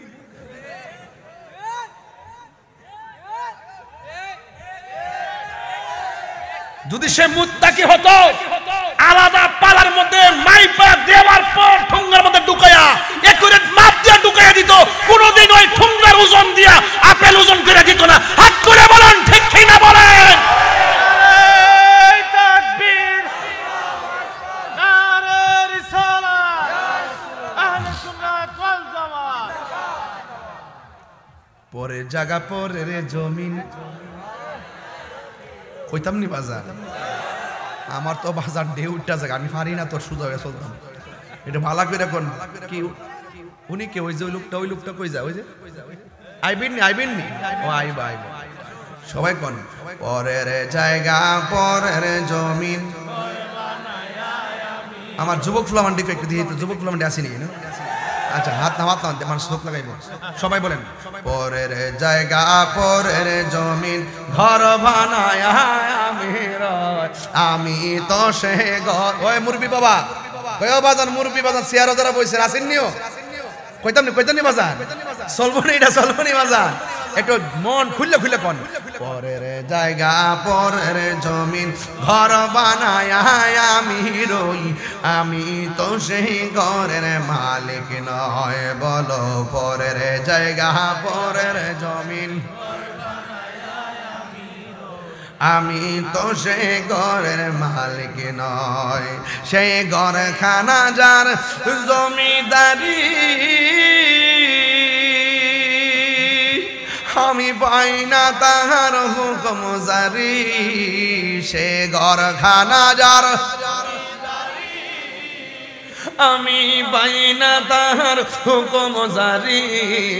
আমি পাই না জমিদারের দেখা, আমি পাই না দারের দেখা। মনের দুঃখ কারে কই, আমি তো সে ঘরের মালিক নয়। পরের জায়গা পরের, আমি তো সে ঘরের মালিক নয়। জমিদারের ইচ্ছা মতো দেই না জমি চাষ, তাই তো ফসল ফলে না রে দুঃখ 12 মাস। জমিদারের ইচ্ছা মতো দেই না জমি চাষ, তাই তো ফসল ফল না রে দুঃখ 12 মাস। আমি খাজনা পাতি ছবি দিল,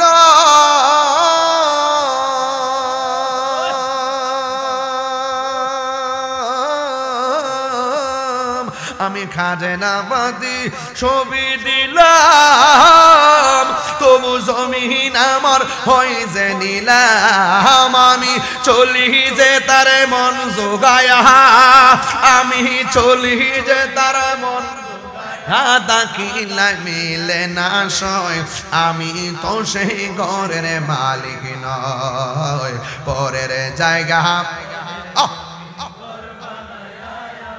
নয়, আমি তো সেই ঘরের মালিক নয়। পরের জায়গা পরের জমিন, ঘর বানা হায় আমি রই, আমি তো সেই মালিক নয়। একটা জবান বন্ধ রাখবেন না, ঘরের টাকা কবরে যাইবনি, ঘরের টাকা কবরে যাইবনি, ঘরের টাকা কবরে যাইবনি, ব্যাংকের টাকা কবরে যাইবনি। ও বন্ধুরে, এত বড় খাসাড়া আল্লাহ বানাইছে, এই খাসাড়ারে মাটির মধ্যে ঢুকাইয়া দিলে 10 দিন পরে আর গোশত খুঁজা পাওয়া যায় না। কবরটা দুর্গন্ধ বইরা যায়, গোশতগুলার ভিতর দিকে কিরা বাইর হইয়া যায়। তোমার অল বডিটারে কামড়াইতে কামড়াইতে খাইতে খাইতে মাটি বানাইয়া সারে। এরপরে তোমার হাড্ডিগুলা কবরে শুয়ে পড়ে থাকে। আজকেও দেখলাম কবর করতে গেছে, পুরাতন কবর মনে পাইছে বাজান। ওই কবর দিকে সুন্দর করে টাইনা টাইনা কাপড়গুলা ছিটতাছে, বডিটার কোনো গোশত নাই দেখতেছি, এই হাড্ডিগুলা শুধুমাত্র ভিতরে ঢুকে রইছে। এই জন্য চেহারাতে মালিশ করে কি করবেন, এই চেহারা মাটির সঙ্গে মিশে যাবে। আমার এই বেটাটা বাদ খাবার সময় কয়, হুজুর আপনি যে মাহফিলে আইসা আমার মেয়েটারে দোয়া করে গেছিলেন, এই মেয়েটার কবর কিন্তু আজকে জিয়ারত করে যাইতেইব। আমি বাতের ফাতের মধ্যে কইয়া কইছি, ঠিক আছে আমি আপনার মেয়ের কবরটা জিয়ারত করে যাব। মেয়েটা কবরে কেমন আছে আমরা জানি না রে বাবা, কবরে কেমন আছে আমরা জানি না। এই জন্য যে সন্তান হারাইছে সে বুঝে সন্তান হারা ব্যথা কত, যে মা হারাইছে সে বুঝে মা হারা ব্যথা কত। এত বড় শীতের মধ্যে কবরের মধ্যে পইরা রইছে। কেন বলছি আল্লাহরে ভয় করবেন, কারণ এই কবরে গেলে কিন্তু প্রথম প্রশ্ন করব, মার রাব্বুকা, তোমার রবকে। এই জবাব যদি তুমি দিতে, এই জবাব যদি আমি দিতে না পারি, আল্লাহর বান্দা হিসেবে আমার মতন এমন লাঞ্ছিত বান্দা দুনিয়াতে নাই রে। হো বন্ধু, ওই কবরে গেলে 2 নম্বর প্রশ্ন করবি, আমার দিনুকা, তোমার দিন কি? এরপরে বলবো, আমা কুনতা তাকুলু ফি হক্কি হাজার রাজুল, এই কবরের মধ্যে যিনি বসে আছেন তিনি কে? যদি আমি উত্তর দিতে না পারি, আমার দেহটা মাটিতে পড়ে থাকবো।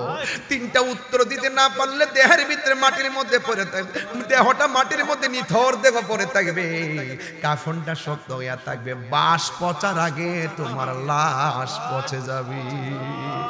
বাঁশ পচার আগে যেই লাশ পচে যায়, তার মানে বোঝা গেল অহংকারের জায়গা দুনিয়াতে নাই রে আব্বা, দুনিয়াতে নাই রে বাবা।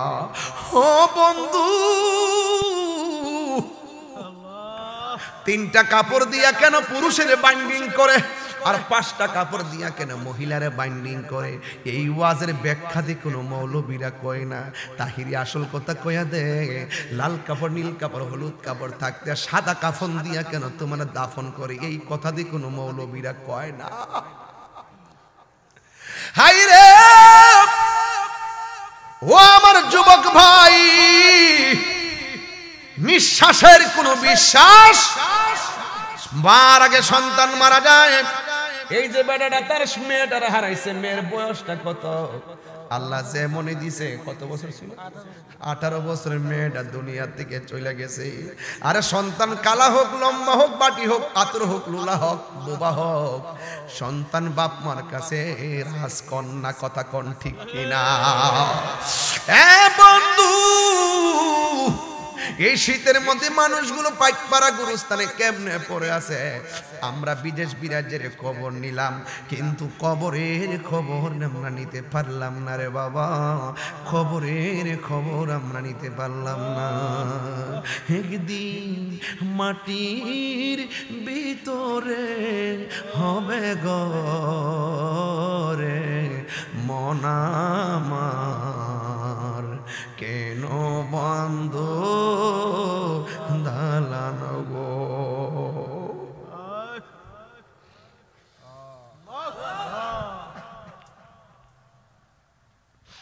প্রাণ পাখি উড়ে যাবে পিঞ্জর ছেড়ে, ধরা দামে সবই রবে, তুমি যাবে চলে। বন্ধু বান্ধব যত, মাতা পিতা তারা শত, বন্ধু বান্ধব যত, মাতা পিতা তারা শত, হয়ে যাবে সবই তোমার পরে মন আমার, কেন বান্ধ দালান গো? মুরব্বী আব্বা, আপনার সঙ্গে কত বন্ধু বান্ধব চলতো, চাষ করে চা খাইছেন, অনেক বন্ধু কবরে চলে গেছে। কথা কোন ঠিক কিনা? এই মাহফিলে অনেক যুবক বেটায় কিল লেগে জানেননি, কারণ পাইকপাড়া আমরা আস্তে আস্তে মুরব্বী শূন্য হয়ে গেছি।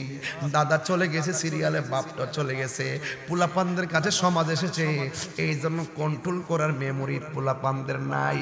এই জন্য যুবক ভাইরা আমার জীবনটারে সুন্দর করে সাজাইতে হবে, নাইলে কবরে গেলে আমাদের অবস্থা ভয়াবহ হয়ে যাবে। এই কবর বড় সাংঘাতিক জায়গা। তাই তো আমার নবী, আপনার নবীর সাহাবী হযরতে ওমর রাদিয়াল্লাহু তাআলা আনহুর সন্তান হযরতে আব্দুল্লাহ ইবনে ওমর রাদিয়াল্লাহু তাআলা আনহু বলেন যে আমি আমার আমলে আমি একটা মানুষের মুত্তাকি কি না তাকওয়াবান কতটুকু পরীক্ষা করার জন্য আমি রাখালের কাছে গেলাম। রাখালের কাছে যাইয়া আমি পরীক্ষা করতে গেলাম, দেখি তার অন্তরে তাকওয়াটা কেমন। আপনারা দেখবেন যারা পাইকপাড়া চলাফেরা করেন, অনেক মানুষ আপনাকে অফার দিব অনেক ধরনের হারামের, কথা কোন ঠিক কিনা? কিন্তু আপনার অন্তরে যদি আল্লাহর ভয় থাকে, কোনোদিন হারামটাকে গ্রহণ করবেন না। হযরত আব্দুল্লাহ ইবনে ওমর রাদিয়াল্লাহু তাআলা আনহু বলেন আমি একদিন রাখালের কাছে গিয়া তার তাকওয়া কেমন আছে পরীক্ষা করতে গেলাম। যাইয়া জিজ্ঞেস করলাম, এ রাখাল, তুমি দেখতেছি বকরির পাল চড়াইতেছ, একটা বকরি আমারে দিয়ে দাও, আমি তোমার টাকা দিমু, এই বকরিটা জবাই করে গোশত থেকে আমি তোমাকে গোশত দিমু।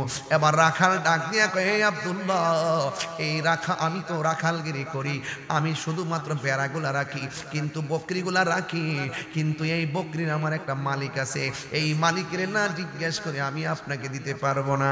আব্দুল্লাহ ডাক দিয়া বলতেছেন, আমি তো তার ঈমান পরীক্ষা করব, এই জন্য আর একটু বাড়ায়া বললেন, তুমি তোমার মালিক যদি জিজ্ঞেস করে তুমি বলবা একটা নেকড়ে বাঘ এসে নিয়ে গেছে, তুমি বলবা একটা বাঘ নিয়ে গেছে, তাইলে তো মালিকে বিশ্বাস করে ফেলবে।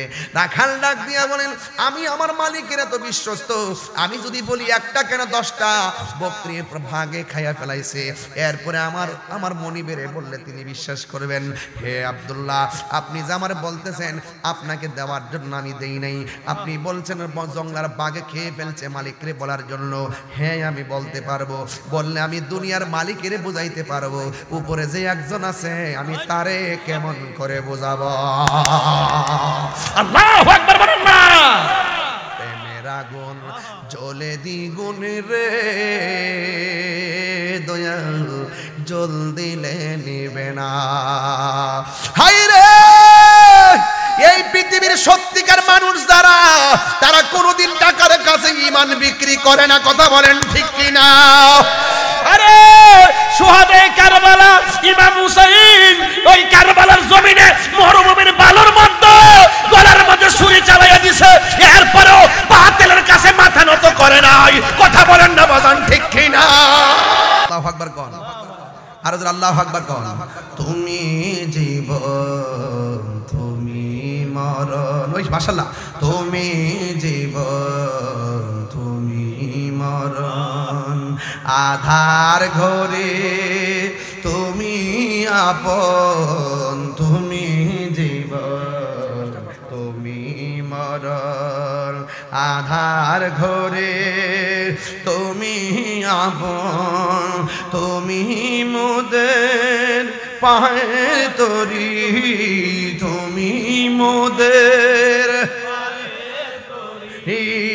তুমি নিদান তোরানে ওয়ালা, ইয়া রাসূলুল্লাহ ইয়া হাবিবাল্লাহ, ইয়া রাসূলুল্লাহ ইয়া হাবিবাল্লাহ, ইয়া রাসূলুল্লাহ, তুমি মোদের আশায়। গজলে বেটা নিয়ে যাবেন 50 টাকা দিয়া, আমার এক মুরিদ নিয়ে আসছে, নিয়ে যাবেন ইনশাল্লাহ, মা বাপরে নিয়ে দিবেন, অনেক খুশি হবে। তুমি মোদের আশার আলো, তাই তো তোমায় বাসি ভালো, তুমি মোদের আশার আলো, তাই তো তোমায় বাসি ভালো, হৃদয় নামের ফুল দানিতে, হৃদয় না তে গেতে রেখেছি প্রেমের মালা ইয়া রাসূলুল্লাহ ইয়া হাবিবাল্লাহ ইয়া রাসূলুল্লাহ ইয়া হাবিবাল্লাহ ইয়া রাসূলুল্লাহ একটা জবান বন্ধ রাখবেন না মহব্বতে মায়ার সুরে বলুন সুবহানাল্লাহ যুবক ভাইরা আমার আজকের ওয়াজের বিষয় হলো তাকওয়া আল্লাহর ভয় আমাদের অন্তরের মধ্যে রাখবেন আল্লাহ বলছেন ইন্নালিল মুত্তাকিনা মাফাসাল হাদাইকা ওয়া আ'নাবা ওয়া কাওয়াইবা আতরাবা নিশ্চয়ই যারা তাকওয়াবান হবে নিশ্চয়ই যারা মুত্তাকি হবে আল্লাহকে ডরায়া যারা পাপ কাজ ছেড়ে দিবে আল্লাহকে ডরায়া যারা গুনার কাজ ছেড়ে দিবে আল্লাহকে ভয় করে যারা নামাজ পড়বে এদেরকে আমার আল্লাহ রাব্বুল আলামিন হাসরের ময়দানে তাদের হাতে বিজয়ের পতাকা দান করবে শুধুমাত্র বিজয়ের পতাকা নয় আমার আল্লাহ বলেন এদের জন্য আমি আল্লাহ একটা নয় দুইটা নয় অসংখ্য আঙ্গুর ফলের বাগান আমি হাসরে ময়দানে জান্নাতে দান করে দিব এই জন্য আমার যুবক ভাইয়েরা ও পৃথিবীর মানুষের দল আল্লাহ রাব্বুল আলামিন কোরআনটা নাজিল করে বলে দিয়েছেন যালিকাল কিতাবু লা রাইবা ফীহি হুদান লিল মুত্তাকিন এই কোরআনের মধ্যে কোনো সন্দেহ নাই এই কোরআনটা একমাত্র মুত্তাকিনদের জন্যই গাইডলাইন বেঈমান যারা তারা কোরআন পড়বে কিন্তু কণ্ঠের নিচে কোরআনের হাকিকত ঢুকবে না আর যারা মুমিন মুত্তাকি হবে তারা কোরআন পড়বে সিনাই যাবে আর কবরের মধ্যে যখন ঢুকায়া দেওয়া হবে তার ডান বাম পাশ দিয়া একটা আলো জ্বলে উঠবে আলো বান্দা জিজ্ঞাসা করবে তুমি কে আমার কবরের মধ্যে তুমি আলো দিতেছো এবার আলোটা ডাক দিয়ে বলবে আমার চিনো না আমি হইলাম তোমার দুনিয়ার কোরআন তেলাওয়াত এই জন্য যুবক মুত্তাকি হয়ে নামাজ পড়লে লাভ আছে আল্লাহকে ডরায়া রোজা রাখলে লাভ আসে রাবিয়া বসরিকে প্রশ্ন একজন হাসান বসরি ডাক দিয়ে বলছে হযরতে হাসান বসরি বলছে একজন লোক একটা সাধক বলতেছে রাবিয়া তুমি সব সময় আল্লাহর রহমতের দরজায় টোকা দিতে থাকবা একদিন না একদিন আল্লাহ রহমতের দরজা খুলবে আর রাবিয়া বসরি তখন সাধককে কি উত্তর দিছে জানেন নি রাবিয়া বসরি বলছে আল্লাহকে দেখার জন্য দরজায় বসে থাকার কি দরকার দরজা টোকা দিয়া খোলার অপেক্ষা করার কি দরকার যার জন্য 24 ঘন্টা দরজা খোলা থাকে টোকা দিব কোথায় এটার নাম হলো রাবিয়া ও পাইকপাড়ার মা মাগো এটা মেরাজের চান কথা কোন ঠিক কিনা নবী যখন মেরাজে গেছে যাওয়ার পরে আমার নবী আয়েশা বলছে আমি মেরাজে যাইয়া দেখছি সবচাইতে বেশিরভাগ মহিলারা হলো জাহান্নামে বেশি মহিলারা হলো জাহান্নামে বেশি এবার আমার নবীকে প্রশ্ন করা হয় নবী গো হাসরের ময়দানে জাহান্নামী বেশিরভাগ মহিলারা কোন কারণে আমার নবী বলতেছেন দুইটা কারণে মহিলারা বেশি জাহান্নামী এক নম্বর তারা কিছু হইলে লানত দেয় একটা ঘটনা লাগলে জিফতের মাথা খায়া দেখবেন এমন ভাবে শুধুমাত্র লানত দেয় আর দুই নম্বর কথা হলো তারা নাশকরবান্দি স্বামীর ঘর সংসার করতে গেলে 1000টা দিলেও তাদের মন ভরে না কথা কোন ঠিক কিনা এই জন্য মা স্বামী যা দিবে তার মধ্যে তুষ্ট থাকবেন স্বামী যদি 1000 টাকার শাড়ি কিনে দেয় মনে করবেন আমার জামাই আমারে 1 লক্ষ টাকা দিয়ে শাড়ি কিনে দিছি একদিন বুঝবেন এই লোকটা যখন ঘরে থাকবে না মনে রাখবেন আপনার মাথার উপরে কোনো ছায়া থাকবে না স্বামীটা আতর হোক নুলা হোক বুবা হোক ঘরের মধ্যে থাকলে একটা গাছ আছে একটা ছায়া আছে এই লোকটা চলে গেলে বুঝবা লোকটার দাম কত এই লোকটাই কি করছে জানোনি কয় কি করছে এই লোকটাই তোমার জন্য তোমার মুখে হাসি ফুটাইবার জন্য জীবনটারে আর জীবন কই নাই সকালবেলা বের হয়েছে বিকালবেলায় বাড়িতে খাবার নিয়ে আসছে আবার তোমার ঘরে যখন সন্তান হয়ে গেছে এখানে এসে সীমাবদ্ধতাকে নাই আবার দৌড়াইয়া বাজারে গেছে বাজার আনছে কাপড়ের দরকার কাপড় আনছে আইনা তোমার স্বামীটা তোমার সন্তানগুলো রে ছোট থেকে বড় জানে মাল দিয়া করছে তুমি যেমন কষ্ট করছো বাজারের মধ্যে সবচেয়ে বড় ফ্যাক্ট হলো টাকাটা কোথায় থেকে আসবে কিভাবে আসবে এই ডিপ্রেশনটা কোনো না নারী অনুভব করে না। কথা কোন ঠিক কিনা? সারাটা জীবন ওই স্বামী এই স্ত্রীর জন্য জীবনটা লুটাইয়া দেয়, কিন্তু কোনোদিন ভালো হতে পারে না। তবে একটা কথা বলে দিয়ে যায়, হুন্না লিবাসুল লাকুম ওয়া আনতুম লিবাসুল লাহুন্না। নারী হলো পুরুষের পোশাক আর পুরুষ হলো নারীর পোশাক। স্ত্রী যেমন আপনার কাছে ভালোবাসা পাওয়ার যোগ্য, স্বামীও আপনার কাছে ভালোবাসা পাওয়ার যোগ্য। স্বামী যদি কোথায় থেকে কাজ করে আসে, আসার সাথে সাথে তারে কোনো প্রশ্ন করবেন না, সুন্দর করে লুঙ্গিটা আগাইয়া দিবেন, সুন্দর করে গোসলের পানিটা গরম করে দিবেন, সুন্দর করে খাওয়া দাওয়া দিবেন, এরপরে সুন্দর করে বসলে আপনার কথা বলতে হবে না। স্বামী জিজ্ঞাসা করবে তোমার কি খবর? আর জোরে কোন ঠিক কিনা? প্রত্যেকটা পরিবারের উদ্দেশ্যে বলবো, পৃথিবীর কোনো পুরুষ পরিশ্রমে ক্লান্ত হয় না, পৃথিবীর কোনো মানুষ কোনো পুরুষ পরিশ্রমে ক্লান্ত হয় না। পুরুষ ক্লান্ত হয় একমাত্র পারিবারিক ডিপ্রেশনের কারণে। কথা বলেন না ঠিক কিনা? এই জন্য ও যুবক, এই পৃথিবীটা সবাইকে দায়িত্ব দিয়ে আল্লাহ পাঠাইছে। আর রিজালু কাওয়ামুনা আলান নিসা, পুরুষ হলো নারীদের পরিচালক। এই জন্য আমার মা, স্বামী আপনার অহংকার, স্বামী আপনার অহংকার। স্বামীর সঙ্গে আপনি ইচ্ছে করলে যে কোনো ধরনের আচরণ করবেন না, আবার স্ত্রীর সঙ্গেও স্বামী খারাপ আচরণ করবেন না। আপনি যদি স্বামীর যাতা বলেন, তাইলে মনে করবেন আপনার ঘরের মধ্যে অশান্তি ঢুকে গেল। এখন নবীকে প্রশ্ন করা হলো, ইয়া রাসূলুল্লাহ, মহিলা যে বেশিরভাগ জাহান্নামী, এখন বাঁচার উপায় কি? এই মেরাজের চাঁদের ঘটনা হিসেবে এটাই বলে যাব।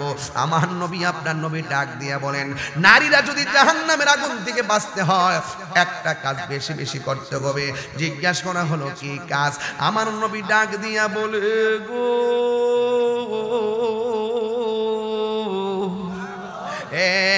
পৃথিবীর মহিলারা, ইয়া মাশারান নিসা, হে নারী সমাজ, তোমরা যদি জাহান্নামের আগুন থেকে বাঁচতে চাও, লানত দেওয়া বন্ধ করে দাও। তোমরা যদি জাহান্নামের আগুন থেকে বাঁচতে চাও, তাইলে নাশুকুর বন্ধ করে দাও। তবে একটা কাজ করলে তোমরা জাহান্নামের আগুন থেকে বাঁচবে। কই কি? কই তোমরা বেশি বেশি করে দান সদকা করো, বেশি বেশি করে দান সদকা করো। দান সদকার দ্বারা জাহান্নামের আগুন থেকে তোমরা বাঁচতে পারবে। আমার মা, আমার নবীর মেরাজের চাঁদে আল্লাহ রাব্বুল আলামিন আমার বন্ধু নবীর উপরে 5 ওয়াক্ত নামাজ দিয়ে দিয়েছেন। ও যুবকের দল, ওয়াজ শুনলে লাভ হবে না, ফজর নামাজ থেকে 5 ওয়াক্ত নামাজ পড়তে হবে। নামাজ পড়লে হুজুরি কলবে না, আমার দিকে, নামাজ পড়ো রে হুজুরি কলবে, নামাজ পড়ো।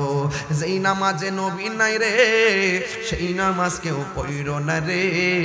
নামাজে নামাজিকে সরল পথে আনতে পারে।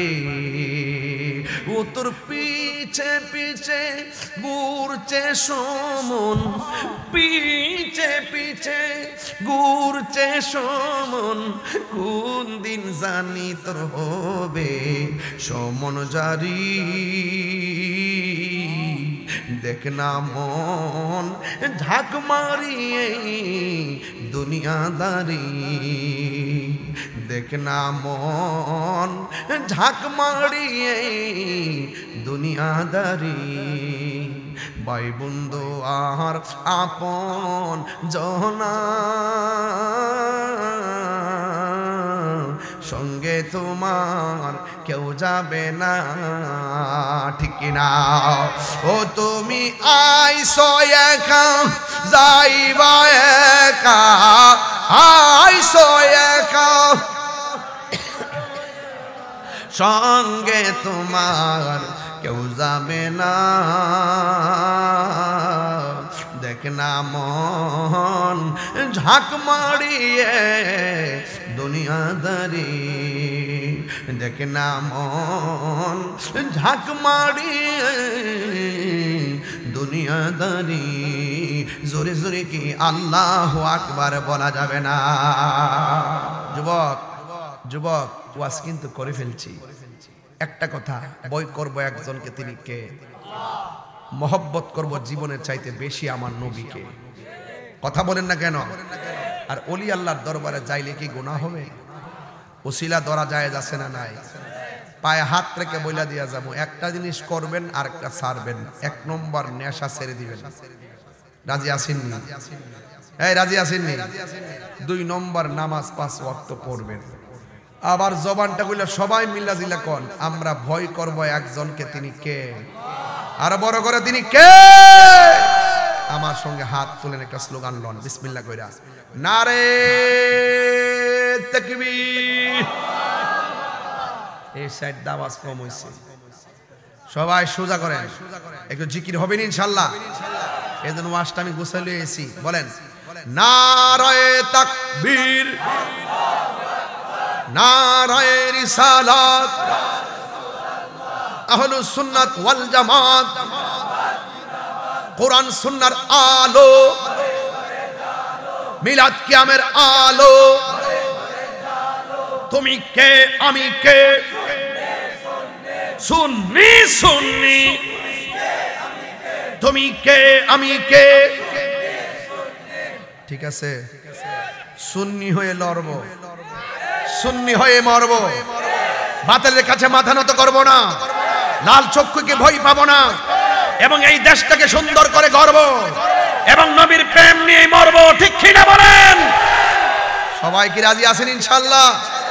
যেই কোনো মুহূর্তে ডাক দেওয়া হলে ময়দানে কি পাওয়া যাবে ইনশাআল্লাহ? আর মাত্র কয়েকটা দিন অপেক্ষা করুন। সুন্নিটা আমাদের অস্তিত্ব সংকট, অস্তিত্ব নিয়ে যদি কেউ লাগাম ধরার চেষ্টা করে সেই লাগাম আমরা ছিঁড়ে ফেলবো। ঠিক কিনা বলেন? সেই শত্রুতা আমরা বন্ধ করে দিব ইনশাআল্লাহ। কারণ আমরা বাবা শাহজালালের উত্তরসূরি, কথা বলেন ঠিক কিনা? শাহজালালের উত্তরসূরিরা কখনো বেয়াদব রাসূলকে গ্রহণ করে না, শাহজালালের উত্তরসূরিরা কোনো আদবহীন ব্যক্তিকে গ্রহণ করে না। এটা আবারও প্রমাণিত, কথা বলেন ঠিক কিনা?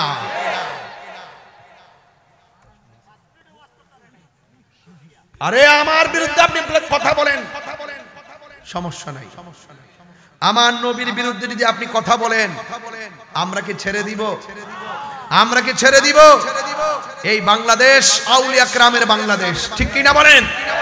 এই দেশে ইসলামের যে সুলতানুল আউলিয়া হযরত বাবা শাহজালাল, যেই দিন থেকে শাহপরানের বাজারে আক্রমণ করা হয়েছে, সেই দিনই বলে দিয়েছি যে ওই বিপদ ডেকে এনেছে, খোদার গজব পড়বে। কথা বলেন ঠিক কিনা?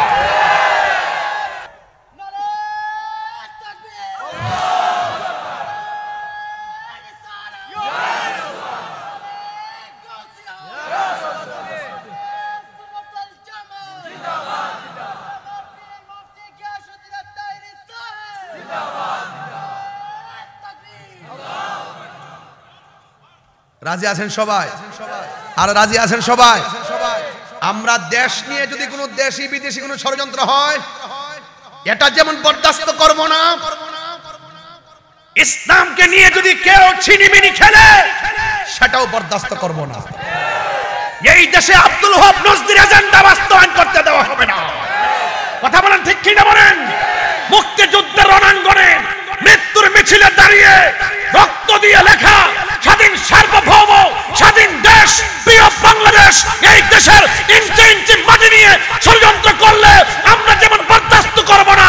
ইসলাম হলো হুসাইনি চেতনার নাম, এই হুসাইন ইসলামকে যারা দাফন করতে চায়, আমরা তাদেরকে বরদাস্ত করব না। ঠিক কিনা বলেন?